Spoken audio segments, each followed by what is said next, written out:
بسم الله الرحمن الرحيم وكان عاقبتهما أنهما في النار خالدين فيها وذلك جزاء الظالمين يا أيها الذين آمنوا اتقوا الله ولتنظر نفس ما قدمت لغد واتقوا الله إن الله خبير بما تعملون ولا تكونوا كالذين نسوا الله فأنساهم أنفسهم أولئك هم الفاسقون لا يستوي أصحاب النار وأصحاب الجنة أصحاب الجنة هم الفائزون لو أنزلنا هذا القرآن على جبل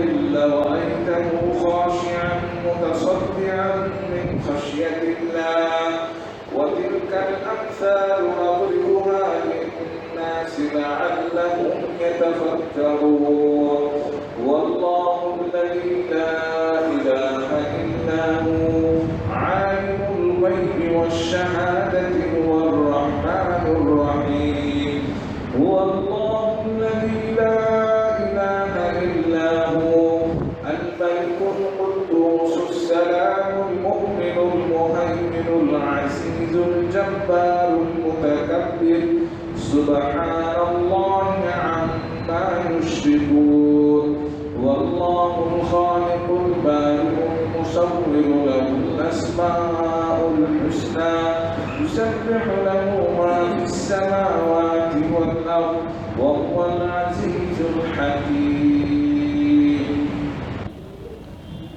আপনাদের মাঝে এখন বক্তব্য রাখবেন জনাব মতিউর রহমান মাদানী সাহেব। السلام عليكم ورحمة الله وبركاته.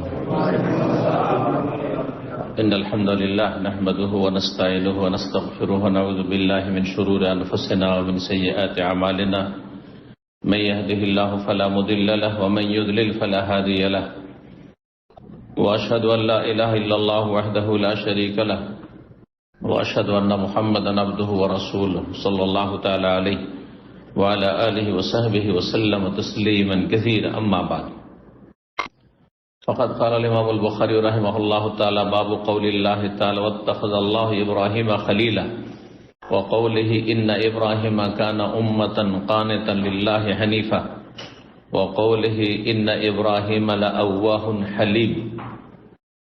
সম্মানিত ভাতৃমণ্ডলী, আল্লাহ রাব্বুল আলামিনের প্রশংসা এবং প্রিয় নবী সাল্লাল্লাহু আলাইহি সাল্লামের উপর সালাত ও সালামের পর আজ দোসরা সফর 1446 হিজরি মোতাবেক 6 আগস্ট 2024 আমাদের ধারাবাহিক আলোচনা সহিহুল বুখারীর আহাদিসুল আম্বিয়া, নবী রাসূলগণ সম্পর্কীয় হাদিস, পর্ব নম্বর 6।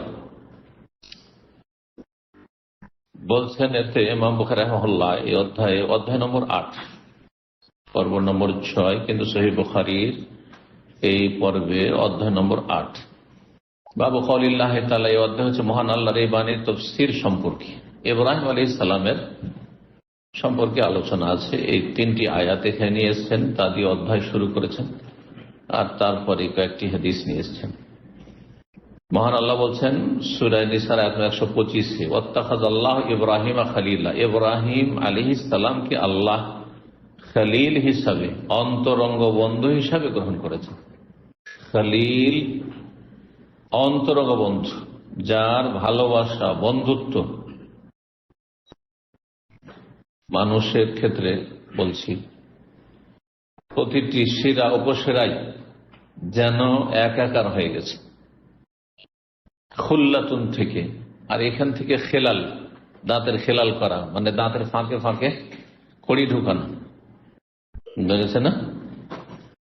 দাড়িতে খেলাল করা, বুঝছেন না? মানে দাড়ির ফাঁকে ফাঁকে আঙ্গুল ঢুকানো। তো এই ভালোবাসা একজনের আরেকজনের সাথে এমন ভাবে অতপ্রত হয়ে জড়িত যে যেটা অবর্ণনীয়, অসাধারণ ভালোবাসা।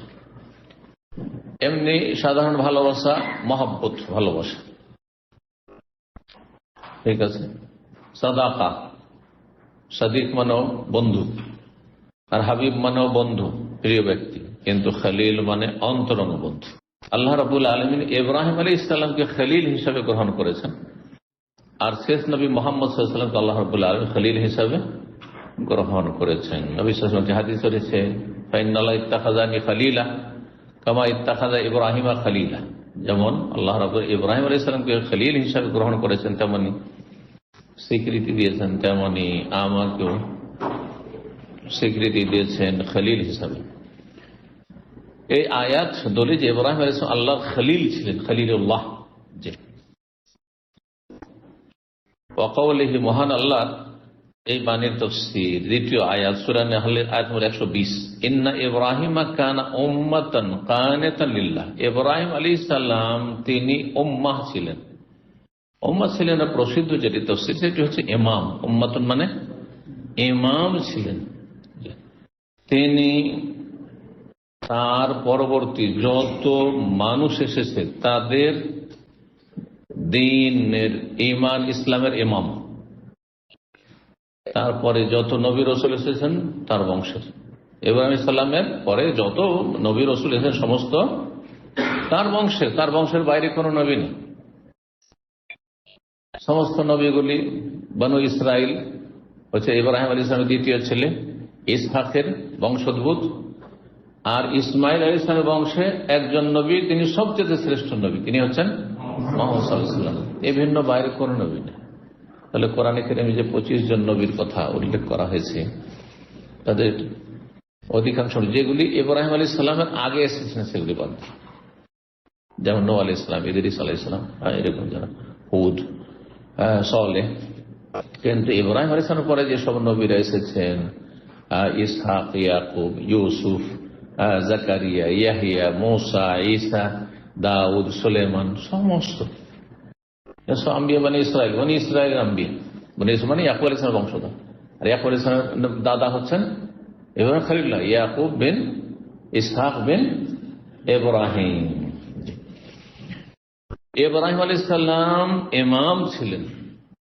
আর কেউ কেউ উম্মত বলেও তাফসীর করেছেন, এটা আমাদের দেশের বক্তারা বলেছেন। উম্মত মানে একা এক উম্মত ছিল। সেই যুগে শুধুমাত্র তিনি একাই মুসলিম ছিলেন। সমস্ত কাফের যখন ইরাকে তার আবির্ভাব হয়, তখন তার ছাড়া কোনো ব্যক্তি মুমিন মুসলিম ছিল না। তার সাথে সঙ্গ দিলেন তার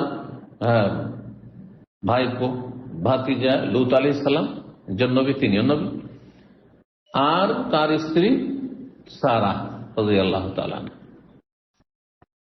আর কেউ নেই। এই দুইজন মুমিন মুসলিমের কাফেলা সমস্ত কাফের মুশরিকদের মাঝে ইরাক থেকে হিজরত করে যাচ্ছেন। ইরাক লোকেরা এমনকি নিজের বাপ যখন বললো যে তুমি যদি এসব কথা বলো, ধর্ম পর ইসলাম বলো, তাহলে তুমি বাড়িতে বেরিয়ে যাও। সূরা মারিয়াম সব কথা আল্লাহ বর্ণনা করেছে, নাহলে তোমাকে পাথর মেরে সংসার করে শেষ করে দেবে। তখন তিনি হিজরত করলেন ইরাক ছেড়ে, কোথায়? শাম দেশে। আর তখনকার বৃহৎ শামের একটা মুবারক জায়গা হচ্ছে বিশেষভাবে ফিলিস্তিন। শাম দেশকে ইংরেজদের কাজই হচ্ছে ডিভাইড অ্যান্ড রুল, বিভক্ত করো আর রাজত্ব করো। বিভক্তি এবং রাজত্ব। মুসলিম জাতিকে টুকরো টুকরো করো আর ওদেরকে দুর্বল করো, তাহলে ওদের উপর রাজ কায়েম করা যাবে। এজন্য এক ভারতকে ভাগ করেছে, ভারত পাকিস্তান, এটা কিন্তু ইংরেজরা করেছে, ইংরেজরা করেছে। হিন্দুরা চাপিয়ে দিয়েছে মুসলিমরা তোমরা ভাগ করেছো, আর মুসলিমরা দোষ দিচ্ছে না হিন্দুরা ভাগ করেছে। কিন্তু আসলে মূলত না, ইংরেজরা ভাগ করে গেছে, টুকরো করে গেছে। আর ওরাই টার্গেট করে গেছে যে এইভাবে ভাগ করবো যে একটি দেশ পাকিস্তান আর মাঝখানে 4000 কিলোমিটারের দূরত্ব, পূর্ব পাকিস্তান পশ্চিম পাকিস্তান। এইভাবে কোনো দেশ কোনোদিন একসাথে টিকে থাকতে পারে না, যেখানে জমিনি কোনো রাস্তা নেই দেশকে কন্ট্রোল করার। এই ভাগের যে মুখ্য নেতৃত্বে ছিল মুসলিম, কথিত মুসলিম মোহাম্মদ আলী জিন্নাহ, সে পাক্কা শিয়া, রাফেজি, বাতিনি, চরমপন্থী শিয়া। জি, আর গোটা বংশ শিয়া রাফেজ, এবং শিয়া কবরস্থানে তা দাফন হয়েছে। ইসলামের দুশ্মন ছিল সে, ভালো করে জানেন। কিন্তু জনগণ তো বেচারা বুঝে না। কায়েদে আজম কি করলেন, কত লোকের রক্তপাত হইল। ইসলামের কোনটা কায়েম করেছে, ইসলামের দোহাই দিয়েছে পাকিস্তান মে লা ইলাহা ইল্লাল্লাহ। ধোঁকাবাজির শেষ নেই, প্রতারণার শেষ নেই মুসলিম জাতির সাথে। এই বিভক্তি, আর তার এমন বিভক্ত করেছে যে কিছুদিন যাবে 47-এর পরে 71 আস্তে আস্তে এটাও ভাগ হবে। তো একটা গিয়ে 3টা হইল, আর তারপরেও ভাগের উপর ভাগের চেষ্টা লেগে আছে। যেসব ষড়যন্ত্র হচ্ছে মুসলিম দেশের বিরুদ্ধে, শুধু উদ্দেশ্য হচ্ছে এগুলোকে টুকরো করা, আবার বিভিন্ন আন্দোলনের মাধ্যমে, বিচ্ছিন্নতাবাদী আন্দোলন যেসব বলতে চাইছি, বিজাতির। সতর্ক সাবধান কাফেরদের ষড়যন্ত্র। জি, তো কি বলতে গিয়ে বললাম, ফিলিস্তিনের শাম দেশ, আসলে তো শাম দেশ, হাদিসে শাম এসছে।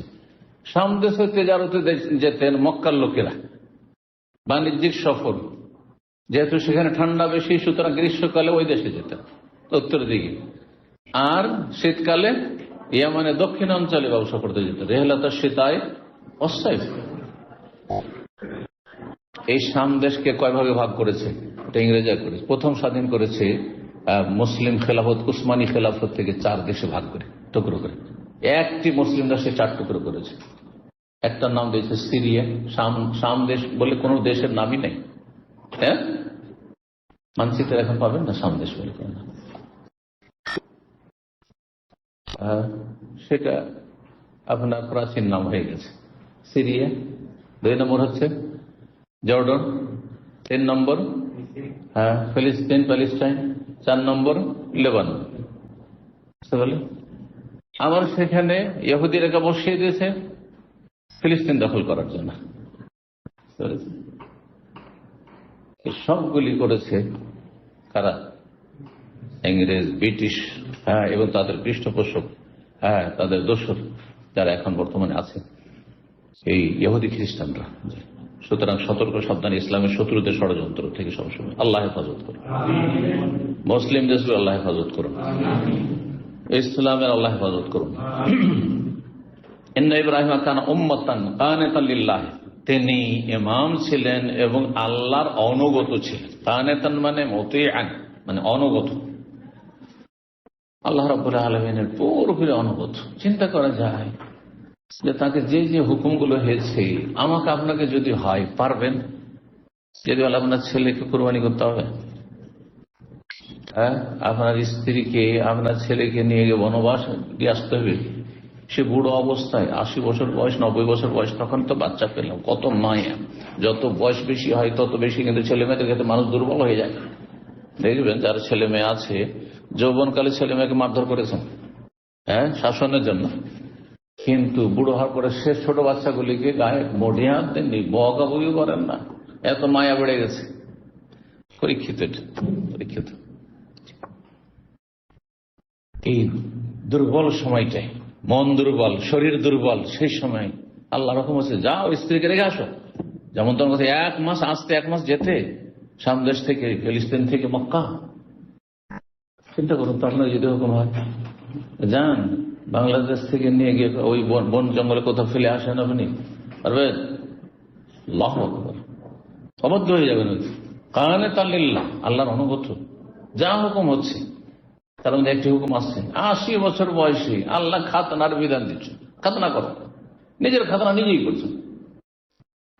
অনেক নিয়ে মুসলিম পাক্কা ইমান নিয়ে ইসলাম কবুল করতে আসছে, বলছে তবে আমি খাতনা করবো না, ভয় লাগছে। কেমন অনুগত তাহলে চিন্তা করুন। তাহলে 3টি আয়াত মহান আল্লাহর বাণী। ইন্না ইব্রাহিম লাআওয়াহুন হালিম, সূরা তবার আয়াত 114। নিশ্চয় ইব্রাহিম আলাইহিস সালাম অবশ্যই তিনি অত্যন্ত দয়ালু, আওয়াহ দয়ালু,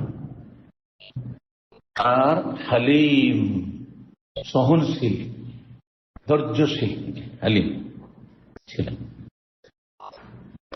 ইমাম আবু মাইসরা বলছেন যে আর রাহিম বিলিসানিল হাবাসা, এই আওয়াহুন মানে কি বলছেন যে হাবশি ভাষায় মানে আফ্রিকার ভাষায় রাহিমকে আওয়াহ বলা হয়, মানে যেটা আরবি ভাষায় রাহিম মানে দয়ালু দয়াবান, হ্যাঁ সেটা হচ্ছে আওয়াহ। এক ভাষা আর এক ভাষার মধ্যে অনুপ্রবেশ করেছে, সব ভাষাতে এটা আছে। বাংলাতে অনেক ইংলিশ ঢুকে আছে, তার আগে এখন না ইংলিশ ঢুকলো 100-200 বছর থেকে ধীরে ধীরে, তাই না? কারণ এটা একটা ফ্যাশন, যত ইংলিশ ঢুকাতে পারে তত মডার্ন বাংলা আপনি বলছেন আপনি, তাই না? আর এক সময় ছিল যে আরবি আর ফার্সির এত বেশি প্রভাব ছিল যে যত আরবি ফার্সি ঢুকাইতে পারবেন তত বেশি আপনার ভাষা কি হবে, ধনাঢ্য হবে, রিচ হবে। যার ফলে আদালত, উকিল, হ্যাঁ তারপরে মুনসিফ, তারপরে হাকিম, হ্যাঁ ইত্যাদি ইত্যাদি, জমি জায়গার ক্ষেত্রে আর বিচার বিভাগের ক্ষেত্রে ফার্সি আর আরবি। দলিল কি দলিল? বাংলা নিয়ে আসেন দলিল, প্রমাণ তাহলে বলতে হবে দলিল, কওলা কওয়ালা। 3349 নম্বর হাদিস। হাদিস বর্ণনা করেছেন ইবনে আব্বাস রাদিয়াল্লাহু তাআলা আনহুমা, নবী সাল্লাল্লাহু আলাইহি ওয়াসাল্লাম বলে, ইন্নাকুম তুহশারুনা, তোমাদের হাসর হবে, তোমাদেরকে একত্রিত করা। হাসর মানে সমবেত করা, আল হাসর মানে একত্রিত করা বা সমবেত করা। তোমাদেরকে সমবেত করা হবে কোথায়? বিচার দিবস, হাসর মাঠ, এই জন্য বলা হয় সেটাকে হুফাতান ওরাতান। হুফাতান হাফির বহুবচন, আর ওরাতান আরির বহুবচন। হুফাতান মানে খালি পায়ে, পায়ে কোনো স্যান্ডেল জুতা থাকবে না, হাফি। ওরাতান আরির বহুবচন, আরি মানে হচ্ছে বস্ত্রহীন, উলঙ্গ, বিবস্ত্রহীন, কাপড় থাকবে না শরীরে, কোনো কিছু থাকবে না, না পুরুষ না নারীর। গোরলান খাতনাবিহীন, অথচ মুসলিমদের খাতনা হয়েছে, বা যেসব ধর্মাবলম্বীরা খাতনা করে, অনেক অমুসলিমরা খাতনা করে, তাদের ধর্মে রয়েছে, সব ধর্মে নেই। সুম্মা কারা, তারপরে এই আয়াত পাঠ করলেন নবী সাল্লাল্লাহু আলাইহি ওয়াসাল্লাম, কামা বাদানা আউয়ালা খালকিন নুঈদ। আল্লাহ বলেন যেই রকম ভাবে আমি প্রথম সৃষ্টির সূচনা করেছিলাম, নুঈদুহু, সেই দিকে আবার মানুষকে ফিরিয়ে দেব। তার সৃষ্টির সূচনা মানে মাতৃগর্ভ থেকে যখন ভূমিষ্ঠ হয় তখন কিভাবে হয়েছে? খাতনা করা, বিনা খাতনায়। এটি হচ্ছে আসল। ব্যতিক্রম সে 1,00,000 বা তারও বেশিতে কমে একটা কোনো কিছু, সেটা ভিন্ন বিষয়, ব্যতিক্রম। তো আল্লাহ বলছেন যেমন আমি প্রথম সৃষ্টির সূচনা করেছি সেদিকে আমি ফিরিয়ে দেব। ওয়াদান আলাইনা, এটি আমার জন্য, আমার পক্ষ থেকে তোমাদের জন্য প্রতিশ্রুতি, ওয়াদা, ওইভাবে তোমাদেরকে ফিরিয়ে নিয়ে আসবে, যেমন দুনিয়াতে এসেছো ওইভাবে হাসর মাঠে হাজির হবে। ইন্না কুন্না ফাইলিন, নিশ্চয়ই আমি তা করব। আলোচনা নিশ্চয়ই আমি তা করব। সূরা আম্বিয়া আয়াত নম্বর 104। এই আয়াত দলিল হিসাবে পেশ করলেন, প্রমাণ হিসাবে কিসের? যে তোমরা মানুষ যখন যতই বড় রাজার সন্তান ভূমিষ্ঠ হোক না কেন, রানীর পেট থেকে আর রাজকুমারীর পেট থেকে, সে বস্ত্রহীন হয়ে, খাতনাবিহীন হয়ে, আর স্যান্ডেল জুতা ছাড়া, ঠিক না? ওই দিকে আল্লাহ ফিরিয়ে দেবেন। প্রথম কাকে আল্লাহ কাপড় দিবেন? ইব্রাহিম আলাইহিস সালামকে। ইব্রাহিম আলাইহিস সালামকে আল্লাহ বস্ত্র দিবেন, কেন মুহাম্মদ সাল্লাল্লাহু আলাইহি ওয়াসাল্লামের কথা আসলো না? আল্লাহরা বলেছেন যে ইব্রাহিম আলাইহিস সালামকে যেহেতু আগুনে নিক্ষেপ করা হয়েছিল, তো সেই জন্য তাকে এই শ্রেষ্ঠত্ব দেওয়া হয়েছে। একটি বিষয়ে কারো কথা, কারো শ্রেষ্ঠত্ব উল্লেখ করা মানে সার্বিক বিষয় যে শ্রেষ্ঠ নাই। একটা সাবজেক্টে একজন মেডিকেলের ডাক্তার আমার চাইতে সিনিয়র, কিন্তু সার্বিক দিক থেকে যদি ধরেন আপনি যদি কোনো সৎ পরামর্শ নিতে যান তো একটা মেডিকেলের ডাক্তারের কাছে শুধু শরীরের ব্যাপারে নেবেন, মানসিক অশান্তি নেবেন না তার কাছে পরামর্শ, পারিবারিক অশান্তি তো মোটেই তার সাথে শেয়ার করবেন না, তাই না? আপনার স্বপ্ন তাকে বলবেনই না, কি জানে ওসব নম্বরে, দিনের মশলা মশাইল মোটেই তাকে বলবেন না, কি পাবেন ওর কাছে? পকেট এমটি, তার কিছুই নেই তার কাছে, বুঝলেন? তো একটি বৈশিষ্ট্য কারো শ্রেষ্ঠত্ব ফজিলত, সেটা তার ফজিলত প্রমাণ করে না, তাতে তার ফজিলত সেই বিষয়, কিন্তু সার্বিক বিষয় না। সব দিক থেকে যে শ্রেষ্ঠ সে হচ্ছে মূলত সবচেয়ে শ্রেষ্ঠ হচ্ছে।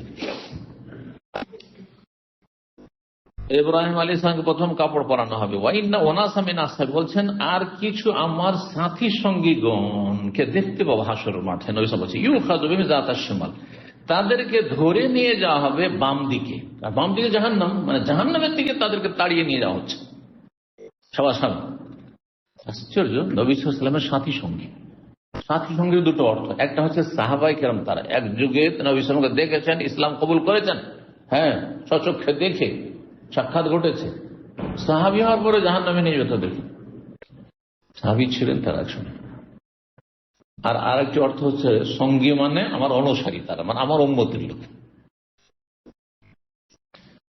তো সঙ্গী হইলে কেন সামনে আসছে তার ব্যাখ্যা ওইভাবে করব। আর যদি উম্মত হয় তাহলে তো উম্মত মেলা জাহান্নামী হবে। কিন্তু যখন সাহাবী বলবেন তখন একটা প্রশ্ন, নবী সাল্লাল্লাহু আলাইহি ওয়াসাল্লাম সাহাবী হয়েছে আবার জাহান্নামে কেন? তো দেখেন কি বলা হচ্ছে, তাদেরকে বাম দিকে নিয়ে যাওয়া হবে জাহান্নামে ফেলার জন্য। ফাকুল, তখন বলে আসহাবি আসহাবি, এরা তো আমার সঙ্গী, আমার সঙ্গী, আমার সহচর সাহাবী অথবা আমার উম্মত, সুতরাং আমার সঙ্গী। যারা একই আদর্শের তাদেরকে সঙ্গী বলা হয়, বলে না? জামাতীদের শিবিরের একটি পরিভাষা আছে, কি আছে? সাথী, সব সাথী, তাই না? তারপরে যে রাজনৈতিক দল করে আমাদের সঙ্গী এরা, আমাদের সঙ্গে, অথচ জমিয়ার এরা আমাদেরই সঙ্গী, এই অর্থ। তো ফায়ুকালু, তখন অন্য রিওয়ায়াতে বিস্তারিত হয়েছে, নবী সাল্লাল্লাহু আলাইহি ওয়াসাল্লাম বলবেন যে এরা তো আমার সঙ্গী, আসতে দাও, আসতে দাও, ছেড়ে দাও। ফেরেশতারা তাদেরকে তাড়িয়ে নিয়ে যাবে, মেরে পিটে নিয়ে যাবে। তখন ফেরেশতারা জবাব বলে, ইন্নাহুম লা ইয়াজালু মুরতাদ্দিন আলা আকাবিহিম, আসলে তারা উল্টো দিকে ফিরে চলে গেছে, আপনার প্রতি ঈমান নিয়ে এসছে, তারপর তারা উল্টো দিকে ফিরে চলে গেছে। মুনযু ফারাকতাহুম, আপনি যখন থেকে তাদের থেকে পৃথক হয়েছেন, তাদের থেকে আলাদা হয়েছেন, অর্থাৎ আপনার দুনিয়া থেকে তিরোধানের পরে, ইন্তেকালের পরে তারা উল্টো দিকে, কুফরির দিকে, হ্যাঁ তাদের বাপদাদা ধর্মের দিকে গেছে, ফিরে চলে গেছে। তো সাহাবায়ে কেরাম কিছু এমন ছিল যারা কলমা পড়েছে, ইসলাম গ্রহণ করেছে, কিছু শিখেছে, হয়তো কম আর বেশি, কেউ শিখেওনি, এক নজরে দেখেছে আর কলমা পড়েছে, অথবা দূর থেকে শুনে ইসলাম গ্রহণ করেছে, ওই জামানা পেছন নবী সাল্লাল্লাহু আলাইহি ওয়াসাল্লামের, আর তারপর মুরতাদ হয়ে গেছে। এই ফিতনা হয়েছে একসময়। কখন হলে ফিতনা? হাতে গনে একটা দুটা তো নবী সাল্লাল্লাহু আলাইহি ওয়াসাল্লাম মক্কা মদিনায় তো হয়েছে, এরকম মুরতাদ হয়ে চলে গেছে, হালাক হয়েছে। আর বেশি সংখ্যা হয়েছে নবী সাল্লাল্লাহু আলাইহি ওয়াসাল্লাম ইন্তেকালের পরে, এই জন্য ইন্তেকালের পরে যেন বলা হয়েছে। নবী সাল্লাল্লাহু আলাইহি ওয়াসাল্লাম ইন্তেকালের পরে এক দল, বড় দল একটা, নাজদ এলাকার বিভিন্ন গোত্রের, আমরা এখন যাকাত দেব না, যাকাত অস্বীকার করলো। যাকাত নবী সাল্লাল্লাহু আলাইহি ওয়াসাল্লামের হাতে দিতাম, আর কাউকে বিশ্বাস করি না, কাকে দেবো? দেবো না, যাকাত অস্বীকার, আর যাকাত লাগবে না, নবীকে দেওয়া লাগতো, মানে যাকাত, যাকাত দেবো না। তারা 5 ওয়াক্ত নামাজ পড়তো, তাওহীদবাদী ছিল, সহিহ আকীদা ছিল, সব ছিল, মুরতাদ। তাদের বিরুদ্ধে জিহাদ করেছিলেন কে? প্রথম খলিফা রাশেদ আবু বকর সিদ্দিক রাদিয়াল্লাহু তাআলা। সংশয় ওমর রাদিয়াল্লাহু আনহু জিহাদ করতে নিষেধ করছেন, কেমন কাইফা তুকাতিলুন, কেমন করে লড়াই করবে এদের বিরুদ্ধে? ফাকাদ শাহিদু আল্লাহ ইলাহা ইল্লাল্লাহ ওয়া আন্না মুহাম্মাদার রাসূলুল্লাহ, লা ইলাহা ইল্লাল্লাহ পড়ছে, সহিহ আকীদা মানহাজের তার আদর্শের, আর সহিহ সুন্নাহর অনুসারী, তারপরে তারা সালাত আদায় করছে, তারা হজও মানছে, রমজানের সিয়াম রোজাও মানছে, সব মানছে, শুধু যাকাত দেবে না বলছে। নবী কি বললেন? নবী সাল্লাল্লাহু আলাইহি ওয়াসাল্লাম হাদিস তখন শুনলেন আবু বকর সিদ্দিক রাদিয়াল্লাহু তাআলা তার সংশয় নিরসনের জন্য। ফাইন্না যাকাত হাক্কুল মাল, যাকাত হচ্ছে ইসলামের দৃষ্টিতে ধন সম্পদের হক। যেমন শরীরের হক হচ্ছে নামাজ আদায় করা, শরীরের হক হচ্ছে রোজা রাখা, সিয়াম পালন করা, হ্যাঁ, পয়সার হক হচ্ছে যাকাত দেওয়া। কথা বোঝা গেছে? ফাইন্না যাকাত হাক্কুল মাল। আর নবী সাল্লাল্লাহু আলাইহি ওয়াসাল্লাম বলেছেন যে যেই ব্যক্তি লা ইলাহা ইল্লাল্লাহ পড়লো আর 5 ওয়াক্ত সালাত পড়তে লাগলো, সেই ব্যক্তি এই রক্ত জানমাল নিরাপদ হয়ে গেল, ইল্লা বিহাক্কিল ইসলাম, তবে ইসলামের হক যদি নষ্ট করে। আর ইসলামের একটি হক হচ্ছে পয়সা থাকলে যাকাত দেওয়া, সুতরাং ইসলামের হক নষ্ট করেছে, সুতরাং তার হক তো হালাল। তখন উমর বলছেন, আমার ফাশারাহ আল্লাহু সাদরি, আল্লাহ আমার অন্তরকে খুলে দিলেন বোঝার জন্য বিষয়টি। তারপরে তখন আবু বকর সিদ্দিকের সাথে একমত হলাম, তারপরে জিহাদ করেছেন তারা। যেমন কাফের মুশরিকদের বিরুদ্ধে জিহাদ করেন, তেমন এই যে যাকাতে বাধা দানকারী মুরতাদদের বিরুদ্ধে জিহাদ করেছেন। তারপর একদল এই ইয়ামামা আল-খার যেসব এলাকা নাজদের ইয়ামামার যে মুসাইলিমা কাজ্জাব নবী দাবি করেছে নবী সাল্লাল্লাহু আলাইহি ওয়াসাল্লামের, পরে বড় ফিতনা সেটা শুরু হয়ে যায়। নবী সাল্লাল্লাহু আলাইহি ওয়াসাল্লাম থেকে দাবি করে বসেছিল যে আমি আপনার পরে নবী হব, এটা আপনি মেনে নিলেন, আমি আপনার পর নবী। তো নবুয়ত দাবি করলো, আর তার জাতিরা জাতীয়তার কারণে কিভাবে পথভ্রষ্ট হয়। সব মুসলিম ছিল, সব অনেকে গিয়ে মদিনায় গিয়ে ইসলাম গ্রহণ করে এসেছে, তার নবী সাল্লাল্লাহু আলাইহি ওয়াসাল্লামের সঙ্গী হয়েছিল, কিন্তু বলছে আমাদের জাতির স্বজাতি মিথ্যুক নবীও ভিন জাতির সত্যবাদী নবীর চাইতে ভালো, এ কথাই বলেছিল তারা। নবিয়ুন কাজ্জাবুন মিন কওমিনা আফজালু মিন নবিয়্যিন সাদিকিন মিন গায়রিনা। ওই নবী মুহাম্মদ সাল্লাল্লাহু আলাইহি ওয়াসাল্লাম সত্যবাদী নবী, কিন্তু মক্কা কুরাইশের আমাদের বংশের সাথে কোনো সম্পর্ক নাই। আর এই মুসাইলিমা যদিও মিথ্যুক, দেখতে পাচ্ছি অহরহ মিথ্যা কথা বলছে, তবু আমাদের বংশ স্বজাতি। জাতীয়তা কিভাবে কাফের মানে মুশরিক বানায়, জাতীয়তার টানে, যেন জাতীয়তা হচ্ছে জাহিলিয়াত। জাতীয়তার টানে যদি ইসলামিক সম্পর্কে টানাপোড়া পড়ে, ইসলামিক সম্পর্কে অবনতি দেখা যায়, তাহলে একটা কাফের আমার ভাষাভাষী হইলে তো আমার কাছের হয়ে গেল, আর একটা মুসলিম আমার ভাষার নাই, সে দূরের হয়ে গেল। আমার দেশের নাই তো সে মুসলিম অন্য দেশে, সে দূরের হয়ে গেল। আর আমার দেশের একটা কাফের তাহলে আমার কাছে হয়ে গেল। জাতীয়তা হচ্ছে কুফরি মতবাদ। যদি এই জাতীয়তাই হয় যে আমি একই দেশের নাগরিক, একই ভাষাভাষী, যদিও সে অমুসলিম, যদিও ইহুদি খ্রিস্টান, তবুও আমার সে কাছের, তাহলে আপনি মুসলিম হতে পারেননি। ইমান ভঙ্গ হয়ে যাবে, ইসলাম ভঙ্গ হয়ে যাবে। আপনার ইমানি সম্পর্ক সবসময় এক নম্বরে থাকতে হবে, এক নম্বরে থাকতে হবে। আল্লাহ তৌফিক দান করুন, অন্তরকে জাহিলিয়াত থেকে মুক্ত করুন। তো কি বলছিলাম, এই কিছু কিছু সাথীর সঙ্গে কি হয়েছিল, মুরতাদ হয়ে গেছিল, যে নবী মেনে নিল, মুসলিমের কাজে মুরতাদ হয়ে গেল। মুরতাদ হয়ে অনেকে মরেছে, অনেকে তওবা করেছে, পরে জিহাদ হয়েছে, এদের বিরুদ্ধে।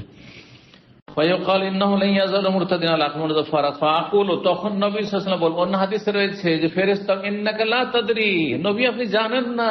তার বুঝেন নবী আলেমুল গায়ব নয়, এটা আকীদা হচ্ছে ফেরেশতাদের। আপনি জানেন না মা আহদাসু বাদাক, যে আপনার পরে এরা নতুন নতুন কি করেছে। নতুন করেছে মানে ধর্ম পরিবর্তন, মুরতাদ হয়েছে, যদি সাহাবী মানে সাহাবী হয়ে থাকে। আর মা আহদাসু আপনার পরে নতুন নতুন কি করেছে মানে বেদাত আবিষ্কার করেছে। এরা মিলাদ করেছে, এরা কিয়াম শুরু করেছে, এরা কোরআন খানি বক্সানো শুরু করেছে, এরা চল্লিশা শুরু করেছে, এরা মাজার বানিয়েছে, এরা পীর মুরিদের ব্যবসা শুরু করেছে, সুফিজম নিয়ে এসছে। মা আহদাসু বাদাক, যদি আপনার এরা অনুসারী মানে আপনার উম্মতের ওযুর অঙ্গগুলি চমকিছে, এরা উজু করেছে, নামাজ পড়েছে, কপালে দাগ, কিন্তু আপনার পরে এরা যে ইহদাস ফিদ্দিন, ধর্মে নতুন নতুন কর্মকাণ্ড আবিষ্কার করেছে, সুতরাং এরাকে জাহান্নামে নিয়ে যাবো, জাহান্নামে তাড়িয়ে নিয়ে যাবে। তো সাথী সঙ্গী মানে বুঝতে বললেন, সাথী সঙ্গী মানে হয় সাহাবী, তাহলে তারা মুরতাদ হয়ে গেছিল, তাদেরকে উদ্দেশ্য করে বলা হয়েছে। আর সাহাবী মানে সাথী সঙ্গী মানে উম্মতের লোক যারা বেদাতি হয়ে গেছিল। পরে প্রথম বেদাতি দল বেরোলো খারিজি জঙ্গি, তারপর আর একটা দল বেরোলে আলী রাদিয়াল্লাহু বিরুদ্ধে, আর একটা দল বেরোলো শিয়া, আর তারপরে বেরোলো কাদরিয়া তকদির অস্বীকারী, জাহমিয়া, অমুক তমুক, তারপরে আশায়েরা, মাতুরিদি, আর কত ফিরকা সুফিদের মেলা, তরিকত নকশবন্দিয়া, চিশতিয়া, কাদেরিয়া, মুজাদ্দিদিয়া, সারওয়ার্দিয়া, অমুক তমুক, সাবেরিয়া। মাহদাসু বাদাক, আপনার নতুন নতুন বেদাত আবিষ্কার করেছে। যখন এই কথা বলবে তখন বলবেন, নবী সাল্লাল্লাহু আলাইহি ওয়াসাল্লাম বলছেন, আমি বলবো কামা কাল আব্দুস সালিহ, যেমন আল্লাহর নেক বান্দা ঈসা আলাইহিস সালাম বলেছেন আল্লাহকে। ঈসা আলাইহিস সালামকে আল্লাহ জিজ্ঞাসা করে হাসর মাঠে, যে তুমি কি বলেছিলে যে আল্লাহর সাথে আমার মায়ের আর আমারও পূজা করিও? ইত্তাখিযুনি ওয়া ইলাহাইনা মিন দুনিল্লাহ, আল্লাহকে বাদ দিয়ে আমার মায়ের পূজা করিও, এলা উপাস্য হিসাবে তৃতীয়বাদী বিশ্বাসী হয়ে তাওহীদকে নষ্ট করিও। তখন তিনি বলবেন, ওয়া কুনতু আলাইহিম শাহীদাম মা দুমতু ফীহিম, হে আল্লাহ যেটা আমাকে বলেছিলেন সেটা মা কুলতু লাহুম ইল্লা মা আমারতানি বিহি আন ইবুদুল্লাহ রাব্বি ওয়া রাব্বাকুম, এইটাই বলেছিলাম যে আমার রব তোমাদেরও রব, তার ইবাদত একমাত্র করি, এই কথাই আমি শিখিয়েছিলাম। তাওহীদ শিখিয়েছিলাম, লা ইলাহা ইল্লাল্লাহ শিখিয়েছিলাম। আর আমি ওই দুনিয়া থেকে চলে আসার পরে, মানে আকাশ আমাকে উঠিয়ে নেওয়ার পরে, তার আমি কোনো ক্ষমতা রাখি না, তাদেরকে বলারও ক্ষমতা রাখি না। তারপর তখন তো আলিম শাহিদান, আমি তাদের ওপর প্রত্যক্ষদর্শী ছিলাম বা সাক্ষী ছিলাম, মাদুম তৌফিম, যতদিন তাদের মাঝে আমি অবস্থান করছিলাম। ফালামা তাওয়াফাইতানি, মানে যখন তুমি আমাকে গ্রহণ করে নিয়েছো। তাওয়াফাত মানে মানে ওয়াফাত দেওয়া, যেটা ঈসা আলাইহিস সালামের ক্ষেত্রে প্রযোজ্য নয়, কারণ তার এখনো ওয়াফাত হয়নি, ওয়াফাত হবে কিয়ামতের কাছাকাছি। ওয়াফাত মানে ইন্তেকাল। আর তাওয়াফা মানে গ্রহণ করা, যে আমাকে আকাশে গ্রহণ করেছে, উঠিয়ে নিয়েছে। কুনতা আনতার রাকিব আলাইহিম, তুমি তাদের রক্ষণাবেক্ষক, তুমি জানো যে কি করেছে না করে, আমি তো কিছু জানি। ওয়া আনতা আলা কুল্লি শাইইন শাহীদ ইন তুআযিবহুম ফাইন্নাহুম ইবাদুক ওয়া ইন তাগফির লাহুম ফাইন্নাকা আনতাল আজিজুল হাকীম। এই যে সূরা মায়েদা আয়াত নম্বর 117 থেকে 118। আল্লাহ যদি আমার এই জাতিকে, খ্রিস্টানদেরকে তুমি আযাব দাও, তাহলে তো তারা তোমার বান্দা। ওয়া ইন তাগফির লাহুম, আর যদি তুমি মাফ করে দাও, ক্ষমা করো, ক্ষমাযোগ্য হয়, তো ফাইন্নাকা আনতাল আজিজুল হাকীম, তাহলে তুমি মহাপরাক্রান্ত এবং প্রজ্ঞাবান। 3350 নম্বর হাদিস, আবু হুরায়রা রাদিয়াল্লাহু তাআলা আনহু বর্ণনা করেছেন, নবী সাল্লাল্লাহু আলাইহি ওয়াসাল্লাম থেকে, ইয়ালকা ইব্রাহিম আবাহু আযার ইয়াউমাল কিয়ামা, ইব্রাহিম আলাইহিস সালাম তার পিতা আযরের সাথে সাক্ষাৎ করবেন, দেখা হয়ে যাবে কিয়ামতের দিনে হাসরের মাঠে, বাপ বেটা দেখা হয়ে যাবে। কি অবস্থায় দেখবেন বাবাকে, যেহেতু বাবা কাফের হয়ে মরেছে, ইসলামের শত্রু, আল্লাহ শত্রু হয়ে, সেই সময় আজরের মুখমণ্ডলে কালি এবং ধুলো থাকবে, কালি এবং ধুলো ধূসরিত, কালি মেঘে আছে মনে হচ্ছে, আর ধুলো ধূসরিত হয়ে আছে, মলিন হয়ে আছে। ইব্রাহিম আলাইহিস সালাম তখন বলবেন বাবাকে, আলাম আকুল লাকা, আব্বা আপনাকে বলিনি কি লা তাসিনি, আমার নাফরমানি করিয়েন না, বাবা আমাকে ছোট মনে করিয়েন না, আমাকে আল্লাহ পাঠিয়েছেন রসুল করে, আমার কথা শোনেন, মূর্তি পূজা করিয়েন না, এই প্রতিমা তৈরি করিয়েন না, নিজের হাতে তৈরি করে নিজেও পূজা করছেন, আপনাদেরকে পূজা করাচ্ছেন, আপনি জাতিকে ধ্বংস করছেন। কত আব্বা ইয়া আবাতি ইয়া আবাতি আবাতি করে, কয়েকবার 3-4 করে, হ্যাঁ, বাপকে এত ভালোবাসা সম্বন্ধে, অথচ বাপ আল্লাহর দুশমন, নবীর দুশমন, ইসলামের দুশমন। তার কথা বোঝা যাবে, বাপ মা যদি আল্লাহর দুশমনও হয়, তবু তাদের সাথে আদর পেতে ঠিক না, আদর পেতে ঠিক না। মুসলিম, মাজার পূজারী, নাস্তিক, হ্যাঁ, এদিন মজ্জরিত্র, লম্পট বা অনেকের আছে, তারপরও আচার আচরণ ঠিক থাকতো, পার্থিব আচার আচরণ, কিন্তু দিনের ক্ষেত্রে, ধর্মের ক্ষেত্রে কোনো সমঝোতা নেই, ধর্মের ক্ষেত্রে কোনো সমঝোতা নেই, মনে রাখতে হবে। তো বলবেন যে আপনার ইব্রাহিম আলাইহিস সালাম আপনাকে কি বলেনি যে আপনি আমার নাফরমানি করিয়ার কথা শোনেন? ফায়াকুল আবুহু, তখন বাবা বলবে, এখন সোজা হয়েছে, ফালিয়ামাল আছে, আজকে তোমার নাফরমানি করবো না, বাবা তোমার আর বিরুদ্ধাচরণ করবো না, তুমি যা বলবে তাই। ফায়াকুল ইব্রাহিম, ইব্রাহিম আলাইহিস সালাম তখন আল্লাহর কাছে আবেদন করবে, ইয়া রব্বি, হে রব, ইন্নাকা ওয়া'আদতানি, তুমি তো আমার সাথে ওয়াদা করেছো, তুমি আমার সাথে ওয়াদা করেছো, আল্লাহ তুখজিয়ানি ইয়াওমা ইউবআসুন, পুনরুত্থান দিবসে যেদিন মানুষকে উঠাবে তুমি হাসর মাঠে, সেদিন আমাকে অপদস্থ লাঞ্ছিত করবে না। আইয়ু খিজিন আখজা মিন আবি আল আবআদ, আর আমার হতভাগা বাবার অপমান আর অপদস্থ হওয়ার চাইতে বড় লাঞ্ছনা আর অপমান কি আছে? এর চেয়ে বড় অপমান আর কি আছে আমার জন্য, আমার আব্বার জন্য? আমার আব্বা আমার চোখের সামনে জাহান্নামে যাচ্ছে, আল্লাহ, তো আল্লাহ যদি কোনো রাস্তা থাকে আমার আব্বাকে মাফ করো। সুবহানাল্লাহ বলবেন আল্লাহ রাব্বুল আলামিনের কাছে দরখাস্ত, এটা শাফাআত। হাসর মাঠে মানে বাবার জন্য কি করছেন?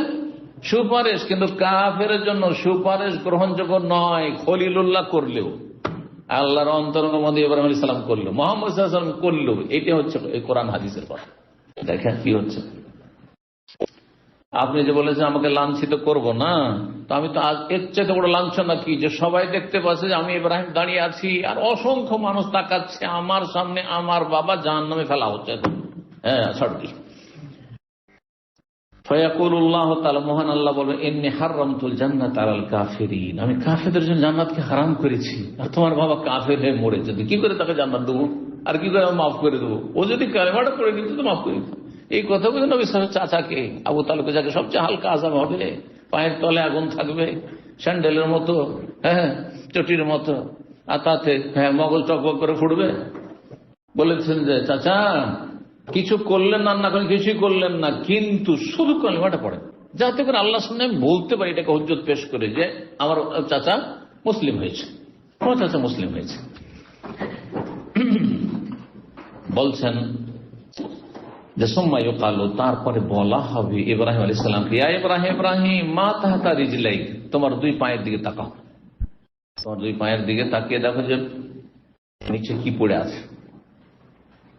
হঠাৎ করে আল্লাহ কি করে, তার বাবাকে একটি রক্ত মাখা, রক্ত মেখে আছে, যেন গোটা গায়ে রক্ত, এইরকম অবস্থায় একটি জন্তু, নিকৃষ্ট জন্তু পড়ে আছে, নিকৃষ্ট একটি জন্তু পড়ে আছে। ফায়দা হবে যিখিন মুতালাক্তাখিন, রক্ত মাখা, তালাত্তাখা মানে রক্তে, যে রক্ত লেগে আছে যার গায়ে, রক্ত মাখা, রক্ত মাখা একটি জন্তুর মতো হয়ে পড়ে আছে। ফায়ুখাযু বিকাওয়াইমি, তারপরে তার পাগুলিকে ধরা হবে, ফায়ুল খাফিনা, তারপরে ধরে, যেমন বকরি, মরা বকরি ছাগলকে ফেলে দেয়, পা ধরে টেনেছে, ওইভাবে জাহান্নামে তাকে নিক্ষেপ করা হবে। কাকে? ইব্রাহিম আলাইহিস সালামের বাবাকে।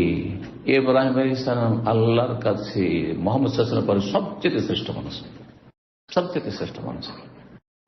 আদম, নূহ, মুসা, ঈসা, সমস্ত নবী রাসূল চাইতে শ্রেষ্ঠ ব্যক্তি, মানব জাতির মধ্যে সবচেয়ে শ্রেষ্ঠ ব্যক্তি সাইয়্যিদুল মুরসালিন খাতামুন নবী মুহাম্মদ সাল্লাল্লাহু আলাইহি ওয়াসাল্লাম, তারপরেই দ্বিতীয় খলিল, খলিলাইন, জান্নাত ফেলা হবে। ফামা তানফাউ শাফাআতুশ শাফিন, কোন সুপারিশকারী সুপারিশ কাজে আসবে না, কাজে আসবে না, কাফেরদের ক্ষেত্রে কাজে আসবে না। সর্বনিম্ন সুপারিশ পাওয়ার জন্য কি থাকতে হবে? আসআদুন নাস বিশফাআতি, সহিহ বুখারী হাদিস, আমার সুপারিশ পেয়ে ধন্য হবে কে? মান ক্বালা লা ইলাহা ইল্লাল্লাহ, যার মধ্যে তাওহীদ আছে, শিরক নেই। মাজার পূজা করে, মাজার সিজদা করে ওই অবস্থায় মরে গেল, মানে ওই আকীদা নিয়ে মরে গেল, মাজারি আকীদা নিয়ে, মুশরিক হয়ে মারা গেছে, কখনো জান্নাত যাবে না, কোনো সুপারিশ হবে না। ফামা তানফাউ শাফাআতুশ শাফিঈন, যে আয়াতগুলিতে সুপারিশকে না করা হয়েছে কাফের মুশরিক সম্পর্কে, আল্লাহর বিনা পারমিশনে, বিনা সন্তুষ্টিতে, সম্মতিতে কোনো সুপারিশ নেই। আর যে আয়াতের সুপারিশকে সাব্যস্ত করা হয়েছে, কারণ কোরআনে কারীম সবগুলি আয়াত যদি একসাথে জমা করেন শাফাআতের, তাহলে কিছু আয়াত আছে ইতিবাচক, কিছু আছে নেতিবাচক। তো ইতিবাচক যেগুলোতে ওয়ালা ইয়াশফাউনা ইল্লা লিমান ইরতাজা, তাহলে আল্লাহর সন্তুষ্টি, সম্মতি হলে শাফাআত আছে। জি, মান যাল্লাযী ইয়াশফাউ ইনদাহু ইল্লা বিইযনিহি, আল্লাহর এজেন্ট হইলে। জি, আর এজেন্ট কার জন্য হবে? যার জন্য আল্লাহ রাজি হবেন। কার জন্য আল্লাহ রাজি হবেন, সম্মতি দেবেন? হ্যাঁ, কম পক্ষে তার তাওহীদ আছে, তাওহীদ আছে।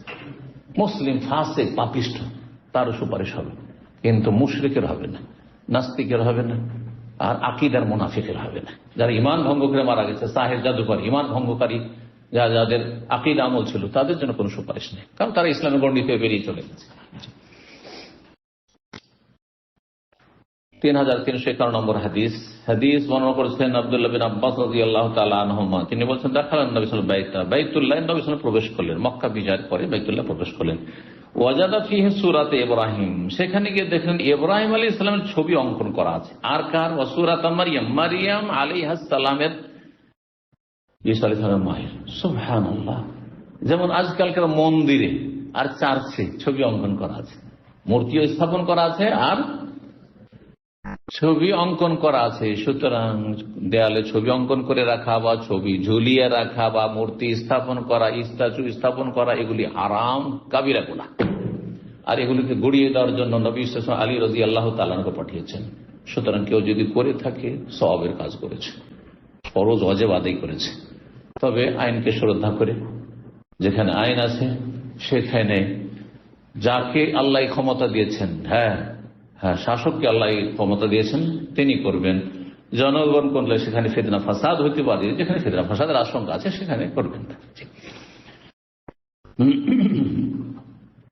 ফাকালা, তখন বললেন নবী সাল্লাল্লাহু আলাইহি ওয়াসাল্লাম, আমালাহুম, তাদের কি হয়ে গেছে, এই কুরাইশদের, এই মূর্খদের, এই মুশরিকদের ফাকাদ সামিউ আন্নাল মালায়েকা, তারা তো শুনেছে এই কথা, কারণ তাদের কাছে ধর্মের কিছু না কিছু জ্ঞান পরম্পরা চলে আসছিল। কারণ বাপ দাদা তো ইব্রাহিম আলাইহিস সালামের ধর্মের উপর ছিল, হানিফ, বিকৃত হয়ে গেছে, সে ধর্মের শিরকের ধর্মে পরিণত হয়েছে। যেমন বেরেলবিদের ধর্ম মাজারি ধর্মে পরিণত হয়েছে, নবী সাল্লাল্লাহু আলাইহি ওয়াসাল্লামের নিয়ে আসা ধর্ম তো নেই, কিন্তু পরম্পরা চলে আসে, তাতে কিছু ইসলামের কিছু রীতিনীতি তো আছে, কিছুটা আছে, মসজিদ আছে, মাদ্রাসা আছে, দিনের নামে মেলা কিছু আছে, ফরজ নফল আছে, কিন্তু আসলটাই নেই, তৌহিদ নেই, সুন্নাত নেই। তৌহিদের জায়গায় শিরকে দখল করেছে, আর সুন্নাতের জায়গায় বিদআতে দখল করেছে। ঠিক তেমনি মক্কার কাফেরদের অবস্থা ছিল যে তারা দ্বীনে হানিফের দাবিদার ছিল, কিন্তু মূলত তারা দ্বীনকে বিকৃত করে ফেলেছিল। তো বললেন কি হয়েছে তাদের, যে তারা কি শোনেনি এই হাদিস বা এই বিষয়টি, আন্নাল মালায়েকা লা তাদখুলু বাইতান, যে ফেরেশতারা এমন বাড়িতে প্রবেশ করে না। কোন ফেরেশতারা? রহমতের ফেরেশতা। আর যে ফেরেশতাকে ডিউটিতে লাগানো আছে ওকে তো ঢুকতে হবে, কারণ ওকে তো আমল নামা লিখতে হবে। কেরামান কাতিবিন, যারা সম্মানিত ফেরেশতা, ইয ইয়াতালাক্কাল মুতালাক্ক আনিল ইয়ামিন ওয়া আনিশ শিমাল কাঈদ, ডানে বামে, তারা যে কোনো জায়গায় যাবে, জিনা করেছে সেখানে যাবে, মদ খাচ্ছে ওখানে যাবে, তো লিখতে তো হবে। কিন্তু রহমতের ফেরেশতা প্রবেশ করবে না পাপের জায়গায়, এইরকম জায়গায় যেখানে ছবি আছে, অথবা যেখানে শিরক হচ্ছে, কুফরি হচ্ছে, অথবা যেখানে আর কি আছে, কুকুর, যারা বাড়িতে কুকুর পুষে, রহমতের ফেরেশতা প্রবেশ করবে না। আর ভালো জায়গায় রহমতের ফেরেশতা রয়েছে, এখানে অসংখ্য রহমতের ফেরেশতা রয়েছে। এটাই কোরআন হাদিস বল, যেখানে যেই বাড়িতে সূরা ছবি রয়েছে, হাযা ইব্রাহিম মুসাওওয়ারুন, আর এখানে ইব্রাহিম আলাইহিস সালামের ছবি অঙ্কিত রয়েছে বা অঙ্কন করা রয়েছে। ফামা লাহু ইস্তাকসামু, ইব্রাহিম আলাইহিস সালামের কি বা হয়ে গেছে যে তিনি তীর দ্বারা ভাগ্য নির্ণয় করবেন? কারণ ইব্রাহিম আলাইহিস সালাম যখন ছবি দেখলেন তখন হাতে তীর ধরিয়ে রেখেছে। যেন হিন্দুদের মূর্তির হাতে মেলা কিছু থাকে না, এখন অস্ত্র দেওয়া আছে বা কিছু দেওয়া আছে, ঠিক তেমনি ইব্রাহিম আলাইহিস সালামের ছবি অঙ্কন করা কাবার ভিতরে, কাবার দেয়ালের ভিতরে গিয়ে দেয়ালে, আর হাতে কি দেওয়া আছে? ওই তীর দেওয়া আছে। আরো মুশরিকরা কি করত?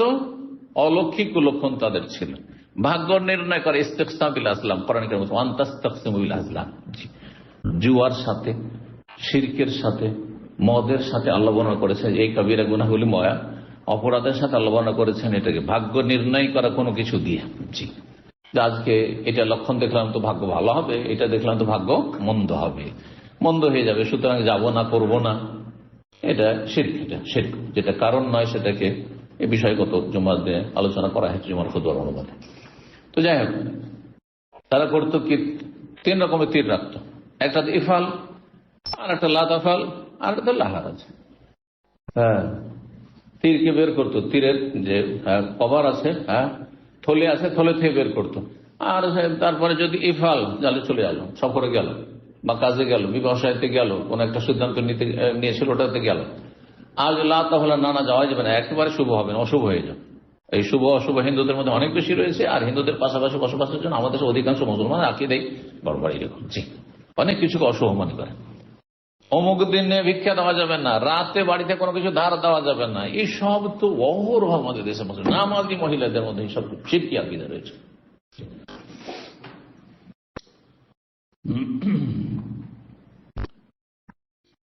3352 নম্বর হাদিস বর্ণনা করেছেন ইবনে আব্বাস রাদিয়াল্লাহু তাআলা, বলেছেন নবী সাল্লাল্লাহু আলাইহি সাল্লাম সম্পর্কে বলছেন, নবী সাল্লাল্লাহু আলাইহি ওয়াসাল্লাম ফিল বাইত, যখন নবী সাল্লাল্লাহু আলাইহি ওয়াসাল্লাম বাইতুল্লাহর ভিতরে বেশ কিছু ছবি অঙ্কন করা দেখলেন, সূরাতুন বহু সুওয়ার, লাম ইয়াদখুল, প্রবেশ করলেন না যতক্ষণ পর্যন্ত সেগুলিকে সেখান থেকে মুছে না ফেলা, নিশ্চিহ্ন না করা হয়।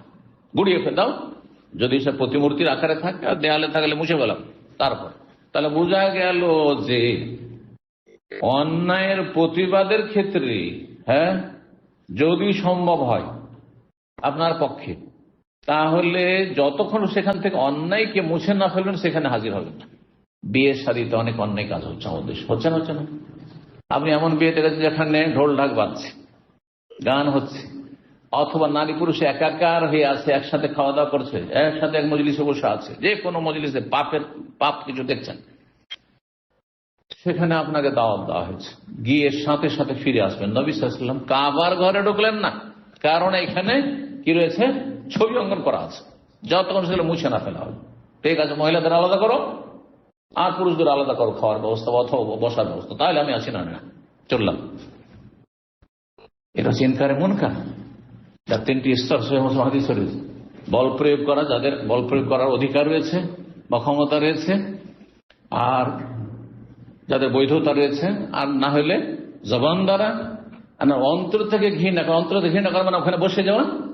অন্তর থেকে ঘৃণাই হচ্ছে যে আমি যেহেতু অন্যায় বাধাতে পারলাম না, আমার কথা শুনলো না বা এরা শুনবে না, সুতরাং আমি চললাম ঘৃণা করে। যেমন বিড়ি সিগারেট পান করছে, এখানে অনেকে পান করছে, বোঝা গেছে না? আপনি কি তার সাথে বসে গেলেন না, তাহলে আপনি বলছেন আমি অন্তর থেকে ঘৃণা করি, কিন্তু ওর সাথে কথা বলতে হবে। জরুরি না থাকলে আপনি কথা বলবেন না, তখন চলে যায়, আচ্ছা আসছি আমি। ওর সিগারেট পান করা হবে, হারাম কাজ যখন শেষ হবে তখন গিয়ে তার সাথে কথা বলেন। আর সিগারেট পান করছে, তার সাথে কথা বলতে বসে গেলেন, ও সিগারেট টানছে আর আপনি বসে আছেন, না না না না, এটা আপনার অন্তরের সর্বনিম্ন ইমানের প্রমাণ আপনার মধ্যে নাই। ভালো করে বোঝার চেষ্টা করতে বিষয়টি। আমাদের আলেম ওলামা অনেক সময় অন্যায়ের জায়গায় তো বসে থেকে যাচ্ছে, বেদাত হচ্ছে বসে না, বসবেন না, আমি চললাম। মিলাদ শুরু হয়ে গেছে, টাইম শুরু হয়েছে, চলে যাবো সেখান থেকে। জি, সম্মিলিত মোনাজাত শুরু হয়েছে, যে বেদাত হচ্ছে, আমি চলে গেলাম সেখান থেকে। তোমরা করো বেদাত, এরকম যে কোনো শিরক বেদাত অথবা পাপের জায়গা, যে কোনো যে পাপ। আজকাল বিয়ে শাদীতে ভিডিও ক্যামেরা হচ্ছে, গেলাম ভিডিও ক্যামেরা হচ্ছে, না মোটে বসবেন না। কত একটা বিয়েতে আমার মামার গ্রামে হঠাৎ করে গিয়েছে, দেখছি বিয়ের অনুষ্ঠান, গেলাম। আর তারপরে তো সামনে তো বাহ্যিক সব ভালোই দেখলাম, কারণ মাশাআল্লাহ সব সমাজে আসলে মানুষ। কিন্তু যেমনই খাবার জায়গাতে দেখেছে, ওখানে গিয়ে দেখছি যে কয়েকজন মহিলাও খাচ্ছে, তার মানে ওর একসাথে বসে খাওয়াচ্ছিল। আমি সেখান থেকে সাথে সাথে টান দিলাম, ও আমার হাত ধরে নিল সবাই। হ্যাঁ না না না, এখানে মহিলা বসে কেন, এখানে আমি মোটেই থাকতে পারি না। আর একদিকে কষ্ট, আসলে আমরা খেয়াল করিনি, তো দেখিনি, আর কত বাহানা, এক্ষুনি তাদেরকে বের করে দিচ্ছে। তারপর বের করে দিয়ে খবরদার না, মহিলা পুরুষ এক জায়গায় বসে খাবে না। অন্যায়ের প্রতিবাদ না হলে আপনার ইমান নেই। আপনি সেখানে বসে যাবেন, খেতে আছে, ঠিক আছে, মহিলারা খাচ্ছে, ওরা খাচ্ছে, মহিলা পুরুষ। আচ্ছা, আমরা যখন বসবো তখন মহিলা না বসলে হলো না, এটা যথেষ্ট নয়, যথেষ্ট নয়। আপনি ওই মজলিসে শরীক হলেন, আপনি অংশ নিলেন এই গুনাহতে। আল্লাহ হেফাজত করুন।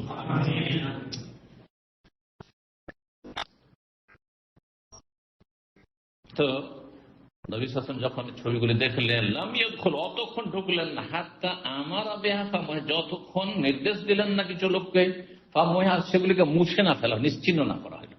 ওরা ইব্রাহিম ও ইসমাইল আলাইহিস সালাম, আর দেখলে ইব্রাহিম আলাইহিস সালাম, ইসমাইল আলাইহিস সালাম, দুইজনের ছবি অঙ্কন করা আছে দেয়ালে, কাবার ভিতরে দেওয়ালে। আগে তাতে শুধু ইব্রাহিম পেলেন, ইসমাইল ইসলামের ছিল, মারিয়ামের কথা পেলেন। বিআইদিহিম আল আজলাম, আর তাদের হাতে তীর ধরানো আছে। হ্যাঁ, তীর। ফাকালা, তখন কাতালাহুমুল্লাহ, আল্লাহ এদের সর্বনাশ করুক, এসব মুশরিকদের। কাতালাহুমুল্লাহ মানে তাদেরকে ধ্বংস করুক আল্লাহ, সর্বনাশ করুক আল্লাহ, তাদের বিরুদ্ধে যুদ্ধের ঘোষণা, মানে আল্লাহ ধ্বংস। জি, আল্লাহ রাব্বুল আলামিনের আযাব তাদের উপর নাযিল হোক। ওয়াল্লাহি, আল্লাহর কসম করে বলছি, ইনিস্তাকসামা বিল আযম, ইন মানে এখানে না, এই ইব্রাহিম আর ইসমাইল কখনো তারা তীর দ্বারা ভাগ্য নির্ণয় করেননি, কখনো তারা করেননি শিরক। আর তিনি ইন্নাহু ইব্রাহিম কানা উম্মাতান কানিতান লিল্লাহি হানিফা ওয়া লাম ইয়াকুন মিনাল মুশরিকিন। হানিফা, একমাত্র আল্লাহ অভিমুখী ছিলেন, মুশরিক ছিলেন না। কারণ মক্কার কাফের মুশরিক বলতো আমরা তো ইব্রাহিম আলাইহিস সালামের উম্মত। এই জন্য বারবার আল্লাহ খল্ল করেছেন, মা কানা ইব্রাহিম ইহুদিয়ান ওয়ালা মুশরিকা ওয়া মা কানা মিনাল মুশরিকিন। হ্যাঁ, ওয়া লাম ইয়াকুন মিনাল মুশরিকিন। ভাইয়ের জায়গায় এভাবে বলেছে আল্লাহ রাব্বুল আলামিন তাদের খণ্ডনের জন্য। 3353 নম্বর হাদিস বর্ণনা করেছেন আবু হুরায়রা রাদিয়াল্লাহু আনহু বলেছেন, কিলা ইয়া রাসূলুল্লাহ, বলা হলো হে আল্লাহর রাসূল, মান আকরামুন নাস, সবচেয়ে সম্মানিত মানুষ কে? কালা আতকাহুম, নবী সাল্লাল্লাহু আলাইহি ওয়াসাল্লাম বলেন সবচেয়ে যে আল্লাহ ভীরু। কারণ সূরা হুজুরাতে রয়েছে, ইন্না আকরামাকুম ইনদাল্লাহি আতকাকুম, তোমাদের মধ্যে সবচেয়ে সম্মানীয় কে? যে তোমাদের মধ্যে সবচেয়ে বেশি আল্লাহ ভীরু, আল্লাহকে ভয় করে।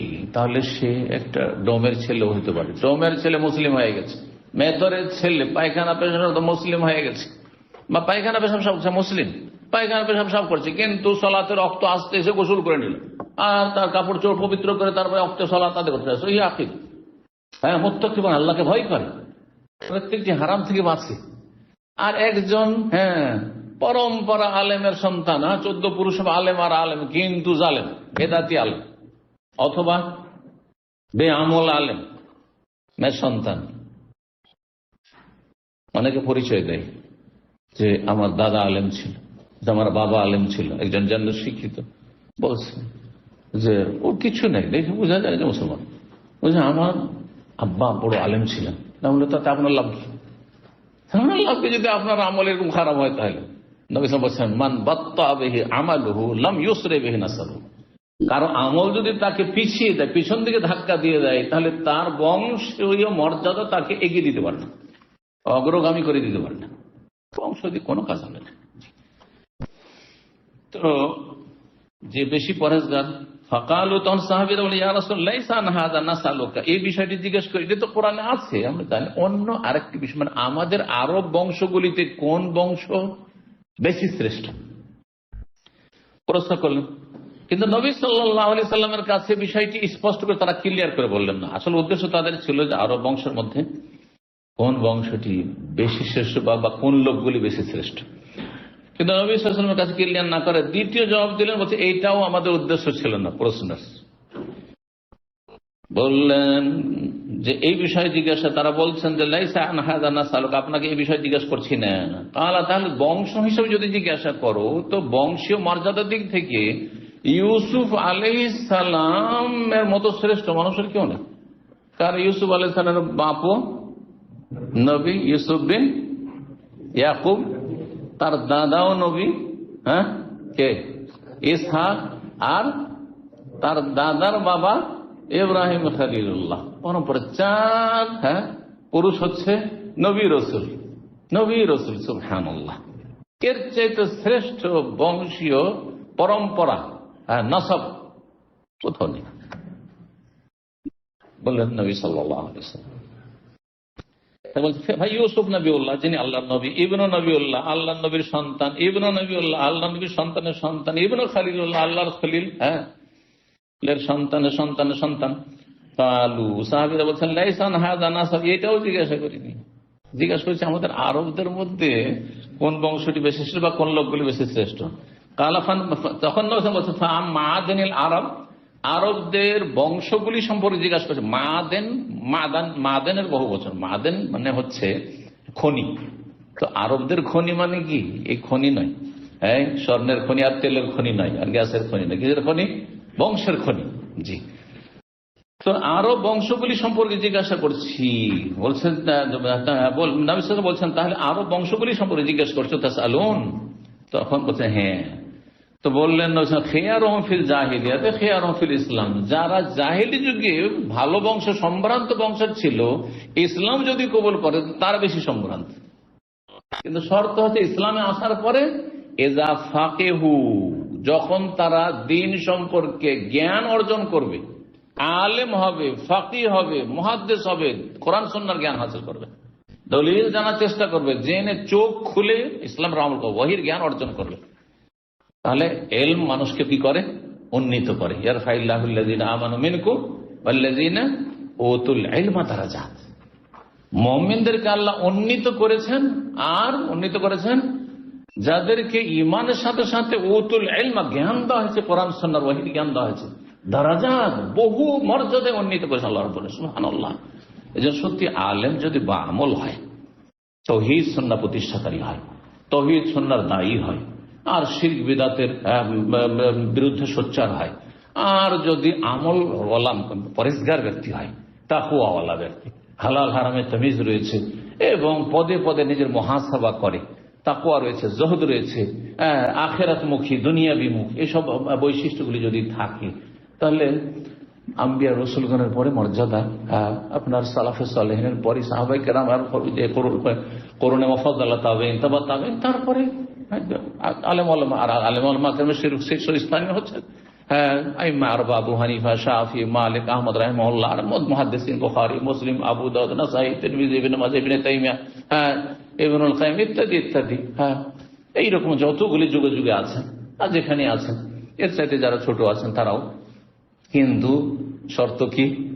আকীদা মানহাজ ঠিক থাকার সাথে সাথে আমল ঠিক থাকতে হবে, আমল ঠিক থাকতে হবে। আল্লাহ তৌফিক দান করেন। জাহিলি যুগে যেসব শ্রেষ্ঠ বংশের লোক ছিল কিন্তু ইসলামে আসলো না, তাহলে কি শ্রেষ্ঠ? আবু লাহাব শ্রেষ্ঠ? সবচেয়ে খারাপ। ওই জন্য তো আল্লাহ সবচেয়ে খারাপ লোকটির নাম এই উম্মতের আবু লাহাব, তাব্বাত ইয়াদা আবি লাহাব। অথচ নবী সাল্লাল্লাহু আলাইহি ওয়াসাল্লামের চাচা, চাচা, এবং দেখতে এত সুন্দর, এত সুঠাম, হ্যাঁ, যে আগুনের মতো আগুন যখন জ্বলে তখন যেই কালারটা ওই রকম, সে যেন তার নামে লাহাব পড়েছিল, উপাধি লাহাব। জি, আব্দুল উজ্জা তার নাম, লাহাব, আবু লাহাব। তাহলে তার সৌন্দর্য কাজে আসেনি, বংশীয় মর্যাদাও কাজে আসে, নবীর আত্মীয়তাও কাজে আসেনি। হ্যাঁ, কিন্তু বেলাল কোথাকার হাবশি, সালমান ফার্সি কোথাকার, ওয়ান আরো ফার্সি, আজমি, আমাদের মতো আজমি। হ্যাঁ, আর তারপরে সোহেব রোমি কোথাকার, ইউরোপের রোমান, মানে ইউরোপের। চিন্তা করুন তারা কিভাবে সম্মান পেয়েছেন। তো জাহিলি যুগে যেসব বংশগুলি শ্রেষ্ঠ ছিল তার সাথে যদি ইসলামে আসার পরে ইসলামে চলে আসে, তাহলে আর ইসলামে আসার পরে যদি দিনের জ্ঞান অর্জন করে, তাহলে এখনো যদি কুরাইশ বংশের কেউ হয় আর তারা মাশাআল্লাহ দিনদার, পরহেজগার, আর তার সাথে এলেম আছে, দিনের এলেম আছে, আলেম, তাহলে তারা সারা পৃথিবীর মধ্যে সবচেয়ে শ্রেষ্ঠ মানুষ। কিন্তু কুরাইশ বংশ বেআমল, মুখে নেই দাড়ি, টাকনার নিচে কাপড়, আর তার বিভিন্ন পাপে জড়িয়ে আছে, এদিকে ধূমপান করছে, তারপরে শ্রেষ্ঠ না? আল্লাহ শ্রেষ্ঠ না, তার সাথে অনারব শ্রেষ্ঠ, বেলাল হাবশির মতো আর সালমান ফার্সির মতো। 3354 নম্বর হাদিস বর্ণনা করেছেন সামরা বিন জুনদুব রাদিয়াল্লাহু তাআলা আনহু, তিনি বলেন, ক্বালা রাসূলুল্লাহ সাল্লাল্লাহু আলাইহি ওয়াসাল্লাম বলেন, আতানিল লাইলাতা, আতা মানে দেওয়া, আর আতা ইয়াতি যখন দারাবা ইয়াদেরও পড়বেন তখন তার মানে আশা, আর আতা ইউতি, আল্লাযী ইউতি মা লাহু ইয়াতাযাক্কা, ইউতি আইন দিয়ে সেটার মানে দেওয়া, আর আতা ইউতি যখন মত করে পড়বেন তার মানে দেওয়া। কিন্তু যখন আতা, এখানে আতা ইয়াতি, তো থেকে আতিয়ান, আমার কাছে আজকে রাতে দুইজন আগন্তুক আসলো আমার কাছে। কে ছিল তারা? মানুষের উপরে ফেরেশতা, স্বপ্নযোগী। ফাতাইনা আলা রাজুলিন তাওয়িলিন, আমরা তখন আসলাম, মানে আমাকে নিয়ে আসলো এমন এক ব্যক্তির কাছে যিনি অত্যন্ত লম্বা চওড়া, অনেক লম্বা মানুষ, দীর্ঘ কদের মানুষ, লা আকাদু আরা রাসাহু তুলান, এত লম্বা মানুষ যে নবী সাল্লাল্লাহু আলাইহি ওয়াসাল্লাম বলছেন যে তার লম্বা দীর্ঘায়িত হওয়ার কারণে তার মাথা আমি দেখতে পাচ্ছি না, মাথাও দেখতে পাচ্ছি না। আমাদেরকে অনেকে লম্বা মনে করছেন একটু, কিন্তু আমি কিছু কিছু সুডানের সাথে মানা করতে গিয়ে আমাকে এই করতে, তারা বুঝতে পারছেন যে। তো নবী সাল্লাল্লাহু আলাইহি ওয়াসাল্লাম উঁচা মানুষ ছিলেন, খুব বেশি উঁচা নয়, কিন্তু উঁচা ছিলেন, মধ্যম সাইজের উঁচাই ছিলেন, বেঠে না। কিন্তু তিনি ইব্রাহিম আলাইহিস সালাম যখন দেখছেন, বলছে যে উঁচা হওয়ার কারণে আমি এভাবে তার মাথার চাঁদিটা দেখতে পাচ্ছি না। জি, ওয়াইন্নাহু ইব্রাহিম, তিনি হচ্ছেন ইব্রাহিম আলাইহিস সালাম, তার ইব্রাহিম আলাইহিস সালাম লম্বা মানুষ ছিলেন। জি, 3355 নম্বর হাদিস বর্ণনা করেছেন আব্দুল্লাহ বিন আব্বাস রাদিয়াল্লাহু তাআলা আনহু বলছেন, ওয়া যাকারু লাহু দাজ্জাল, তারা আলোচনা করছিলেন দাজ্জাল নিয়ে ইবনে আব্বাস রাদিয়াল্লাহু তাআলার সামনে, মানে তার ছাত্ররা। বলছেন, বাইনা আইনাইহি মাকতুবুন কাফির, তার দুই চোখের মাঝখানে কফালে লেখা থাকবে কাফির, ভিন্ন ভিন্ন অক্ষরে, কাফারা বলছে, আও অথবা লেখা থাকবে কাফারা, দুটো রিওয়ায়াত রয়েছে। কালা লাম আসমাহু, তখন তারা আলোচনা যখন করলেন বিষয়টি, তখন ইবনে আব্বাস বলেন, আমি এরকম শুনি, ওয়ালাকিন্নাহু কাল, তবে তিনি বললেন, আম্মা ইব্রাহিম আলাইহিস সালাম সম্পর্কে বর্ণনা শুরু করলেন। ফানজুরু ইলা সাহিব, ইব্রাহিম আলাইহিস সালামকে যদি দেখতে হয় যে তিনি কেমন দেখতে, রূপ চেহারা কেমন ছিল, তাহলে তোমাদের সঙ্গীকে দেখে নাও। তোমাদের সঙ্গী মানে নবী সাল্লাল্লাহু আলাইহি ওয়াসাল্লাম। নবী সাল্লাল্লাহু আলাইহি ওয়াসাল্লাম বলছেন যে যদি ইব্রাহিমকে দেখতে হতো তোমাদের সাথীকে দেখে নাও, তোমাদের সঙ্গীকে দেখে নাও, মানে আমার মতো দেখ। তাহলে নবী সাল্লাল্লাহু আলাইহি ওয়াসাল্লামের চেহারার মিল কার সাথে? তার পূর্বপুরুষ ইব্রাহিম আলাইহিস সালাম, তার পূর্বপুরুষ তিনি, সেই বংশোদ্ভূতি ইব্রাহিম, ইসমাইল বিন ইব্রাহিম। আর ইসমাইল, বনু ইসমাইল থেকে হচ্ছে কুরাইশরা, আর কুরাইশ থেকে নবী করিম সাল্লাল্লাহু আলাইহি ওয়াসাল্লাম, জি, বনু হাশিম। ও আম্মা মুসা, পক্ষান্তরে মুসা আলাইহিস সালাম কেমন ছিলেন? বলছে ফাজাদুন, তার চুলগুলি ছিল কোঁকড়ানো, ঘঙ্গরুলো চুল ছিল, ঢেউ ঢেউ। কিন্তু আফ্রিকান কোঁকড়ানো নয়, কোঁকড়ানো আবার দুই রকম, একটা হচ্ছে খুব বেশি, যেটা দেখতে ভালো লাগে না, আর আরেকটি হচ্ছে হালকা হালকা ঢেউ ঢেউ হয়ে থাকে, ওইটা সবচেয়ে ভালো লাগে। সে ঠিক করছেন যে ঢেউ ঢেউ আছে, এটা ভালো লাগে। আর সাধারণত ইন্ডিয়া, বাংলাদেশ, পাকিস্তানের চুল দাঁড়িয়ে একবার লম্বা সোজা, ও ঢেউ টেউ কিছু নেই, ঘোড়ার সামনের ওই আপনার কেসের মতো, কথা বুঝতে পারছেন? তো ওইটা ভালো লাগে না আমার, এটা ভালো লাগবে না। বা ঘোড়ার লেজের মতো, লেজে আপনার পশম রয়েছে ওই রকম।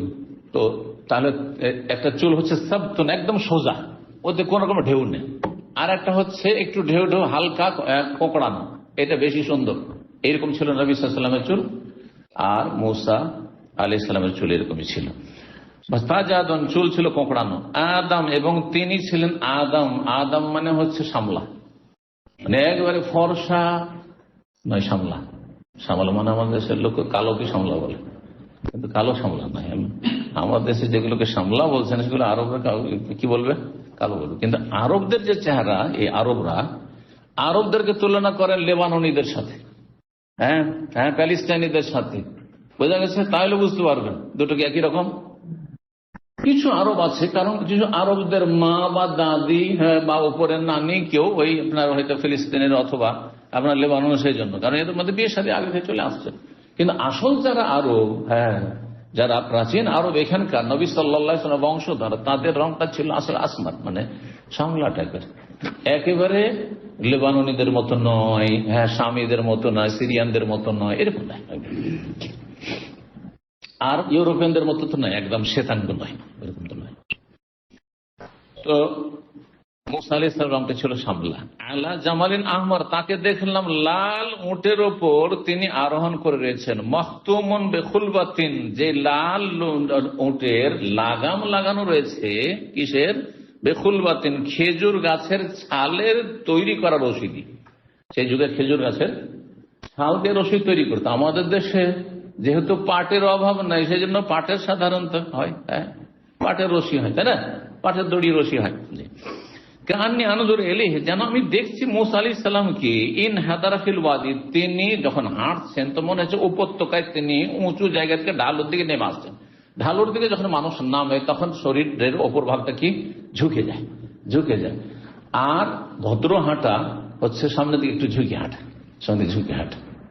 তো এই নবী সাল্লাল্লাহু আলাইহি ওয়াসাল্লামের হাঁটাটাও এরকমই ছিল, যেমন নবী সাল্লাল্লাহু আলাইহি ওয়াসাল্লাম হুলিয়া মুবারাকে এইরকম বর্ণনা করা হয়েছে। নবী সাল্লাল্লাহু আলাইহি ওয়াসাল্লাম যখন হাঁটতেন তো সামনের দিকে ঝুঁকে হাঁটতেন, মনে হতো যে তিনি যেন একটু ঢালু জায়গা থেকে, উঁচু জায়গা থেকে নামছেন। এই ছিল হাদিস 3356 নম্বর হাদিস। হাদিস বর্ণনা করছেন আবু হুরায়রা রাদিয়াল্লাহু তাআলা আনহু। তিনি বলছেন, কালা রাসূলুল্লাহ সাল্লাল্লাহু আলাইহি ওয়াসাল্লাম, বলে ইখতাতানা ইব্রাহিম আলাইহিস সালাম, ইব্রাহিম আলাইহিস সালাম নিজের খাতনা নিজেই করলেন। সুবহানাল্লাহ। ওয়াহি ইবনু সামানিনা সানা, তখন তিনি 80 বছর মানুষ ছিলেন। বিল কাদ্দুমে, মানে কুড়াল দ্বারা। কুড়াল বলেন তো, কোন কোন এলাকায় কুঠারও বলেন, তাই না? তো কুঠার লিখছে, কুঠার বা কুড়াল দিয়ে। কুড়াল দিয়ে কি করা হয়? কাট কাটা হয়, কুড়াল দিয়ে। কুড়াল দিয়ে, তাহলে সেই যুগে এমন উন্নত ব্যবস্থা ছিল না, যেহেতু চাকু টাকু, তো কুড়াল দিয়ে কি করলেন? একবারে অগ্রভাগ যেটুকু কাটতে হয় সেটুকু কেটে ফেলেন। সুবহানাল্লাহ, আল্লাহর পরীক্ষা। এই জন্য আল্লাহ কোরআনে কারিমে কি বলছেন? ইব্রাহিম আলাইহিস সালামকে এক পরীক্ষা না, বহু পরীক্ষায় পরীক্ষিত করেছি। ওয়াইজিবতালা ইব্রাহিম রাব্বুহু, স্মরণ করো, যখন ইব্রাহিম আলাইহিস সালামকে তার রব কি করলেন? পরীক্ষা করলেন। বেকালিমাত, বেশ কিছু আদেশ দিয়ে। কালিমাত, কালিমাতুনের বহুবচন জমা, অনেকগুলি আদেশ দিয়ে। তার মধ্যে একটি আদেশ ছেলে কুরবানি করো, আর একটি আদেশ হচ্ছে যাও গিয়ে ছেলে রেখে আসো, এতে তার আগেই ছেলেকে রেখে আসো, তোমার স্ত্রীকে রেখে আসো, গিয়ে মক্কা রেখে আসো। সুবহানাল্লাহ। যাও এ কাজ করো, যাও হজ করো, যাও তারপর কাবা ঘর নির্মাণ করো, বাপ বেটা মিলে, সব আল্লাহর নির্দেশ। যাও খাতনা করো। বিকালে মাত বেশ কিছু অর্ডার দিই, ফাতাম্মাহুন্না, আল্লাহ আবার সার্টিফিকেট দিচ্ছেন, সবগুলি পরীক্ষায় তিনি পূর্ণরূপে উত্তীর্ণ হয়েছেন। আতাম্মা ইয়তিম মানে পূর্ণ করেছেন, পরিপূর্ণ তিনি সফল হয়েছেন। ফাতাম্মাহুন্না, তখন আল্লাহ এমনি যাই লোকে ইমাম, তুমি যখন এত সুন্দর ফলাফল করলে তোমাকে আমি বিশ্বজাহানের ইমাম বানিয়ে দেবো। আল্লাহু আকবার। তখন দরখাস্ত করলেন আল্লাহর কাছে, আল্লাহ আমাকে একাই শুধু না, ওয়ামিন যুররিয়াতি, মানুষের যে লোভ একটা আছে তাই না, এবার ওয়ামিন যুররিয়াতি, আমার বংশধর থেকেও কিছু ইমাম বানায়েন। তখন আল্লাহ বলছেন তোমার বংশধরে যারা ভালো মানুষ হবে ঠিক আছে তাদেরকে সম্মান, কিন্তু যারা খারাপ কাফের হবে, মুশরিক হবে, তাদের কঠিন শাস্তি দেব। জি, এই জন্য ইব্রাহিম আলাইহিস সালামের এই দুআ শুনে আল্লাহ কবুল করে মুহাম্মদ সাল্লাল্লাহু আলাইহি ওয়াসাল্লামকে পাঠালেন। ইব্রাহিম আলাইহিস সালামের পরে অনেক নবী রাসূল, যত নবী আছে সব তার বংশের, আম্বিয়া বনি ইসরাইল সব ইব্রাহিম আলাইহিস সালামের বংশের। জি, বনু ইসরাইল মানে বনু ইয়াকুব আলাইহিস সালামের বংশধর। জি, যেমনটা বললাম একটু আগে। 80 বছর বয়সে, তাও বুড়ো বয়স।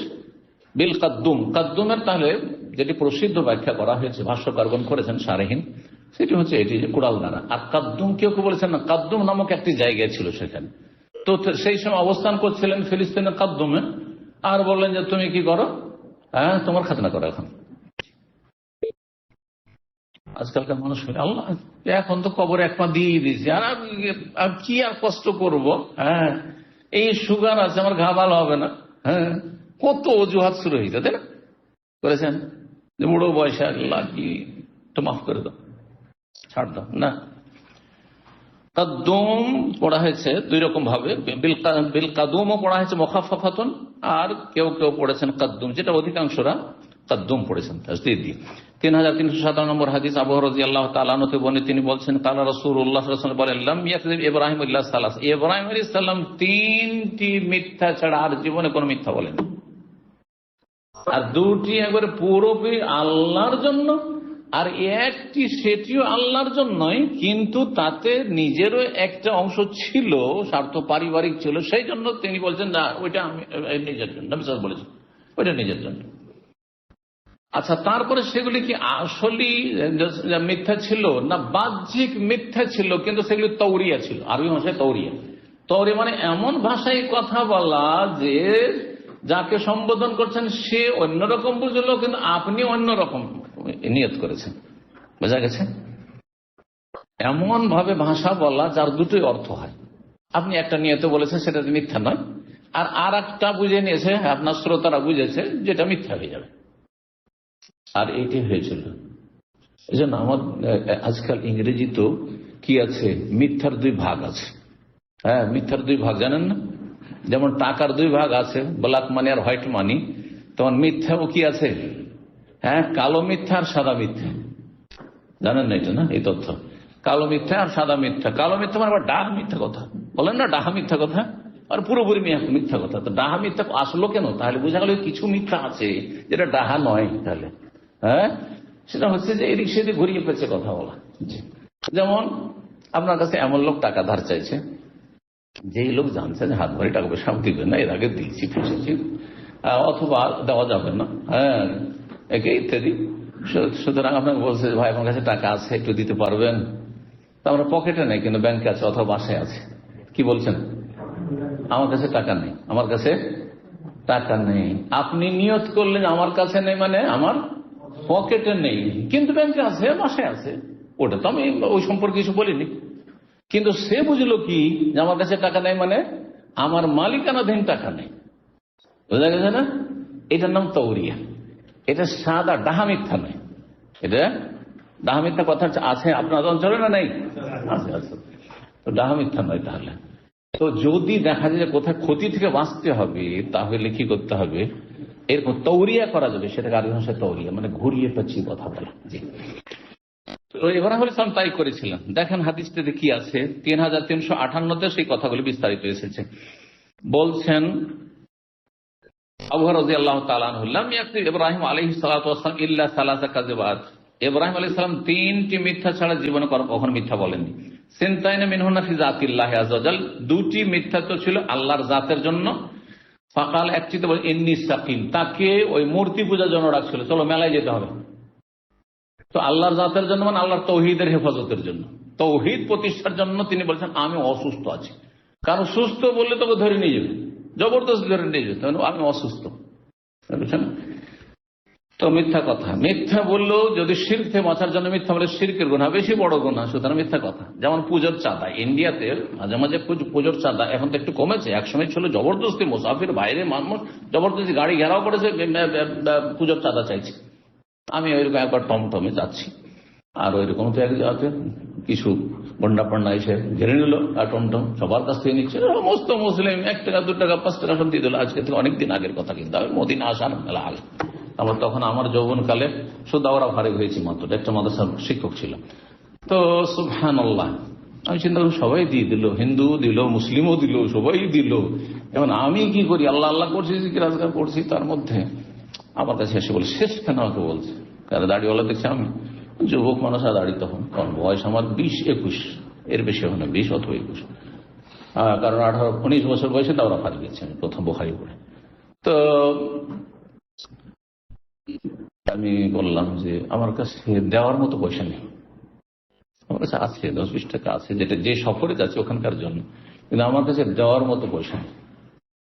চিন্তা করলে একটু আমিও তৈরি করি, দেওয়ার মতো পয়সা নেই।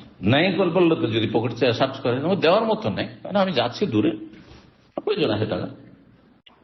তো আর কিছু বললো না, 1 টাকা দেন কমপক্ষে, 1 টাকা দিয়ে শেয়ার করেন। বলছেন 1 টাকা দেওয়ার মতো নাই আমার কাছে, বলে দিল, তখন ছেড়ে দিল, আল্লাহ নাজাত দিল। জি, তো যাই হোক, এরকম ক্ষেত্রগুলো তো বলা যেতে পারে।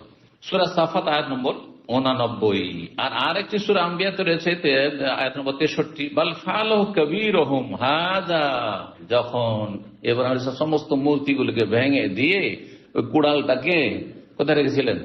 বড় মূর্তির কাঁধের ওপর রেখে দিয়েছে, আর তারপরে ধরা খেলেন। হ্যাঁ, সবাই জানছে ও ছাড়া আর কেউ করতে পারে না, এই আমাদের বিরুদ্ধে বলে, আমাদের ধর্মের বিরুদ্ধে বলে, মূর্তির বিরুদ্ধে বলে। জড়োকে নিয়ে আসা হইল, কে করলো? ইব্রাহিম, আমাদের দেব দেবীর সাথে কে করলো? ইব্রাহিম। আর বাল ফালাউ কাবীরুহুম হাযা, এই বড়ই করেছে, ইনকানু ইয়ানতিকুন, যদি বলতে পারে বলুক। ইনকানু ইয়ানতিকুন, যে তাওরিয়া করেছেন এটা বোঝানোর জন্য ইনকানু ইয়ানতিকুন এই কথাটি বাড়াইলাম, সেখানে আছে তারপরে আয়াত অংশ নিতে। বাল ফালাউ কাবীরুহুম হাযা, বাল ফালাউ কাবীরুহুম হাযা, এই তাদের বড়ই করেছে। এটা যদি বাহ্যিক দেখেন তো মিথ্যা, তাই না? কারণ বড় মূর্তিতে ভাঙেনি, আসলে কে ভেঙেছে? বড় ব্যক্তি ভেঙেছে। মূর্তি বড় না ইব্রাহিম বড়? আরে মূর্তি নড়তে পারে না, চড়তে পারে না, কথা বলতে পারে না, কিছুই করতে পারে না। হ্যাঁ, আর তাকে যদি ভেঙে গুড়িয়ে দেওয়া হয় কিছু, প্রতিবাদও করতে পারেন না, কিছুই বলতে পারেন না। আর ইব্রাহিম আলাইহিস সালাম ভাঙতে পেরেছেন, সুতরাং আমি বড়। তাওরিয়া বুঝতে পারলেন? জি। আর আগের চিঠি তাওরিয়া ইন্নী সাকিম, শারীরিক অসুস্থ নয়, কিন্তু মানসিক ভাবে অসুস্থ, যেটা আমি মনের দিকে মেনে নিতে পারছি না, তখন মানসিক ভাবে অসুস্থ।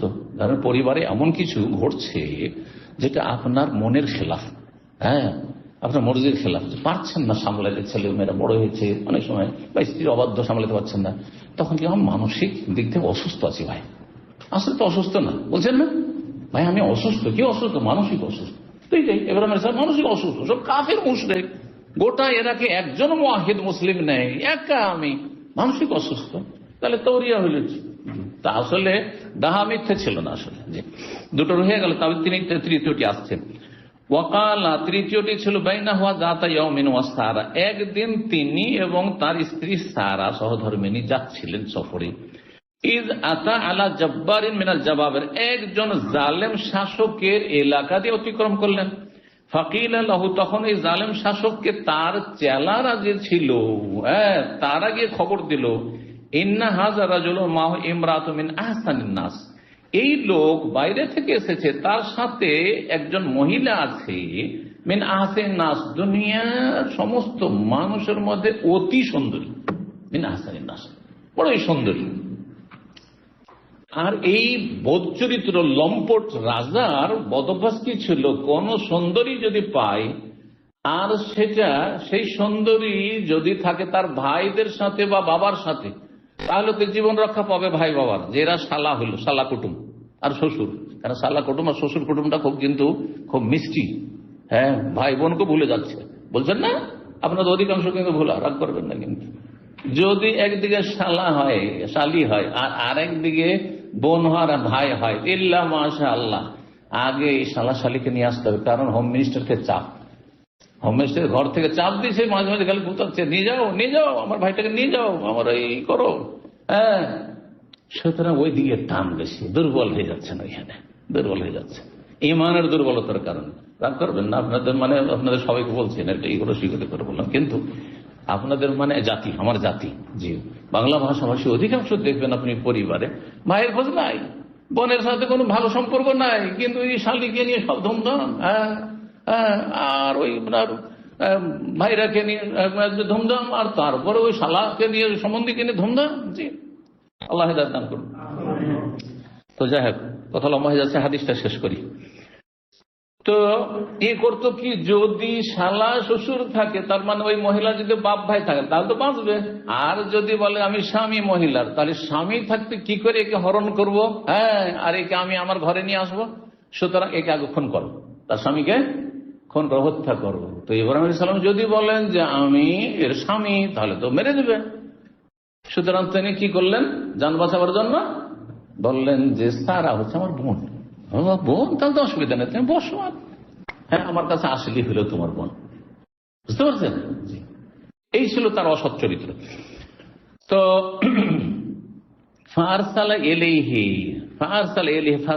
আনহা, তার কাছে পাঠিয়ে দিলেন, মানে ইব্রাহিম আলাইহিস সালামের কাছে পাঠিয়ে দিলেন কিছু লোককে জিজ্ঞাসা করার জন্য যে ওইটা কে, জিজ্ঞাসা করো তাকে। ফাসাল আনহা, এই সারা সম্পর্কে জিজ্ঞাসা থাকে।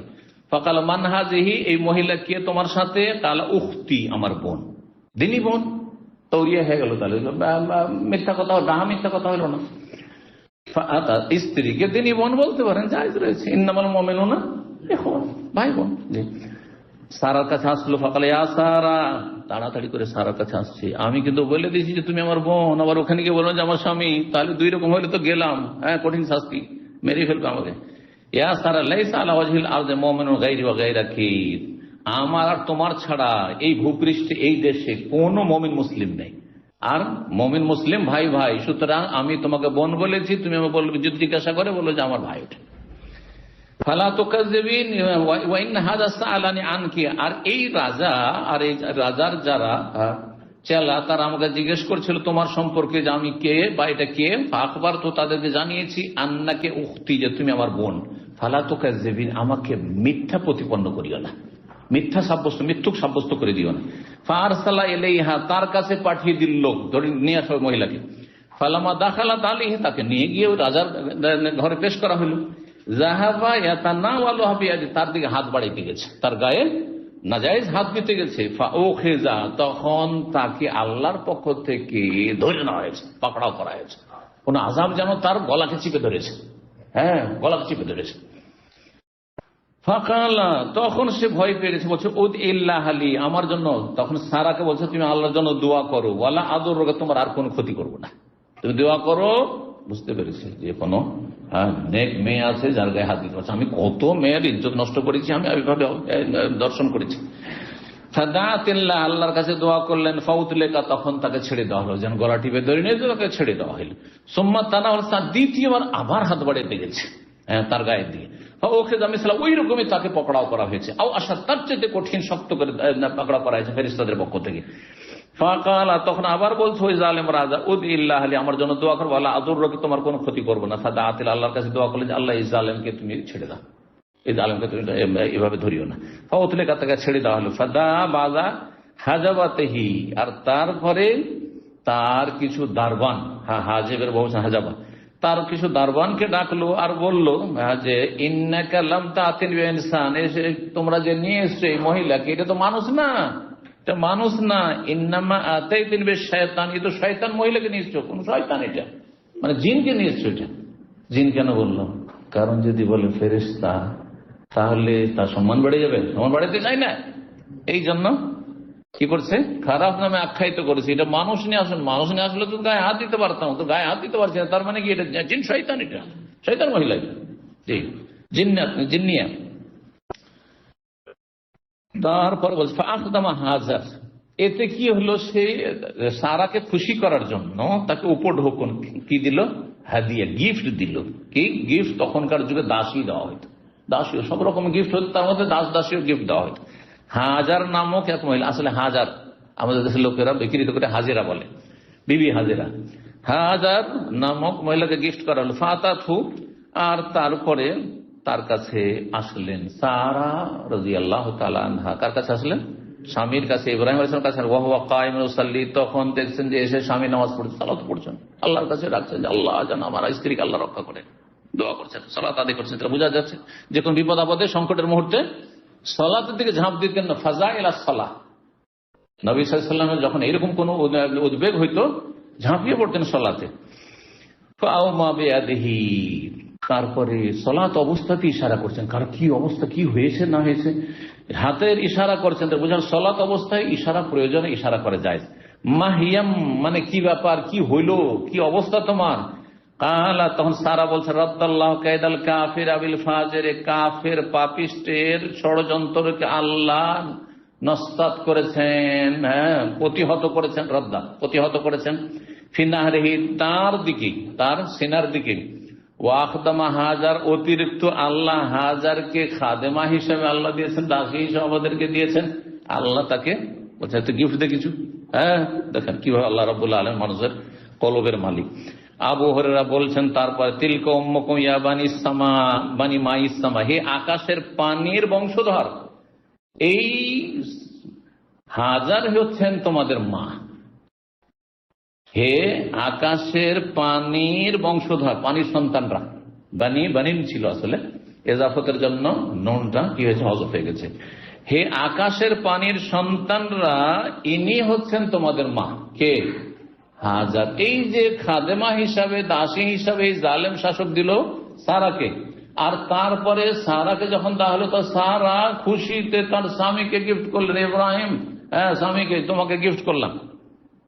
রাজার কাছে গিফট পেয়ে খাদেমাকে কি করলেন?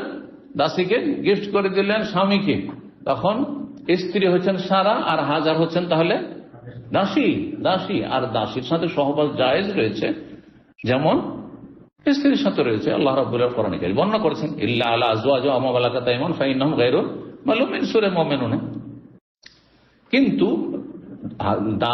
দাসী আসার একটা তরিকা আছে, ইসলামী পদ্ধতি রয়েছে, জিহাদ ফিসাবিল্লাহ নেই বর্তমান যুগে, সুতরাং দাসী নেই। জবরদস্তি কাউকে লাআনাল্লাহু মান আব্বাদা মুহাররান, স্বাধীনকে কোন দাসী বানানো যায় না, হারাম কবিরা গুনাহ। তো এই ছিল হাদিস। এর অর্থটা কি? আকাশের পানির সন্তানরা, ইনি হচ্ছেন তোমাদের মা, হাজার হচ্ছেন তোমাদের মা। তাদের সম্বোধন করছে, আরবদেরকে সম্বোধন করছে।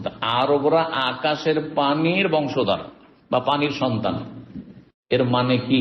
এর একটি ব্যাখ্যা করা হয়েছে যে আরবরা সাধারণত এরা যাযাবরে জীবনযাপন করত, বকরি ছাগলের পালনে, যেখানে চারণভূমি ঘাস আছে, আর যে এলাকা বর্ষা বৃষ্টি হচ্ছে সে এলাকায় চলে গেলেন, বেদুইনদের জীবন, তাই না? তাহলে বানি মাইসামা, আকাশের পানি বলতে এখানে বৃষ্টি, মাতার বোঝানো হয়েছে, যে আকাশ মানে বৃষ্টির এরা বংশধর, মানে যেখানে বৃষ্টিপাত হয় সেই এলাকায় এরা বসবাস করে, সেই এলাকায় চলে যায়। আর তারা কারা? আরবরা। আরবদের, তার সমস্ত আরব দেশে যারা আছে, আরবদের মা হচ্ছেন কে? হাজার। আরবদের মা হচ্ছে হাজার, জি। আর আরবদের প্রধান বংশ হচ্ছে কোরাইশ, জি, কোরাইশ বংশের মা হাজার, জি। ইব্রাহিম আলাইহিস সালাম হাজার, জি। আর একটি অর্থ কি বলছে, মাউস, আকাশের পানি মানে জমজমের পানি। যেহেতু যখন ইব্রাহিম আলাইহিস সালাম রেখে গেলেন কাকে? স্ত্রীকে আর ছেলে ইসমাইলকে কোথায়? যখন কাবার পাশে এখানে রেখে গেলেন, তখন ওখানে জমজম কূপ আল্লাহ সেখানে তৈরি করে দিলে ফেরেশতার মাধ্যমে, ফেরেশতার গুতাতে। হ্যাঁ, যারা বর্ণনা করেছে যে ওয়াইজরা যে ইসমাইল ইসলামের পায়ের গুতাতে, এটা ঠিক নেই, এটা দুর্বল কথা। তো এই জমজমের যে কূপ, এই জমজমের পানি সবচেয়ে স্বচ্ছ পানি। যেমন আকাশে বৃষ্টি হচ্ছে স্বচ্ছ পানি, স্বচ্ছ পানি, ঠিক তেমনি জমজমের পানি তার চাইতে মোবারক পানি, তার চাইতেও মোবারক স্বচ্ছ পানি। আর ইসমাইল আলাইহিস সালাম লালিত পালিত হয়েছেন জমজম পান করে। হাজারের মূল পানীয় ছিল জমজমের পানি, যখন জমজম কূপ হয়ে গেল সেজন্য। আর সেখান থেকেই এই বংশ, আরব বংশগুলি, সুতরাং বলা হয়েছে যে আকাশের পানি মানে জমজমের পানির বংশধর, জমজমের পানির বংশধর বলা হয়েছে। আল্লাহু তাআলা আলাম। ওয়া সাল্লাল্লাহু সাল্লাম নবিয়ানা মুহাম্মদ ওয়া আলা আলিহি ওয়া সাহবিহি। ইন্নাল মুসলিমিনা ওয়াল মুসলিমাতি ওয়াল মুমিনিনা ওয়াল মুমিনাতি ওয়াল কানিতিনা ওয়াল কানিতাত والقانتين والقانتات والصادقين والصادقات والصابرين والصابرات والخاشعين والخاشعات والخاشعات والمتصدقين والمتصدقات والصائمين والصائمات والحافظين فروجهم والحافظات والذاكرين الله كثيرا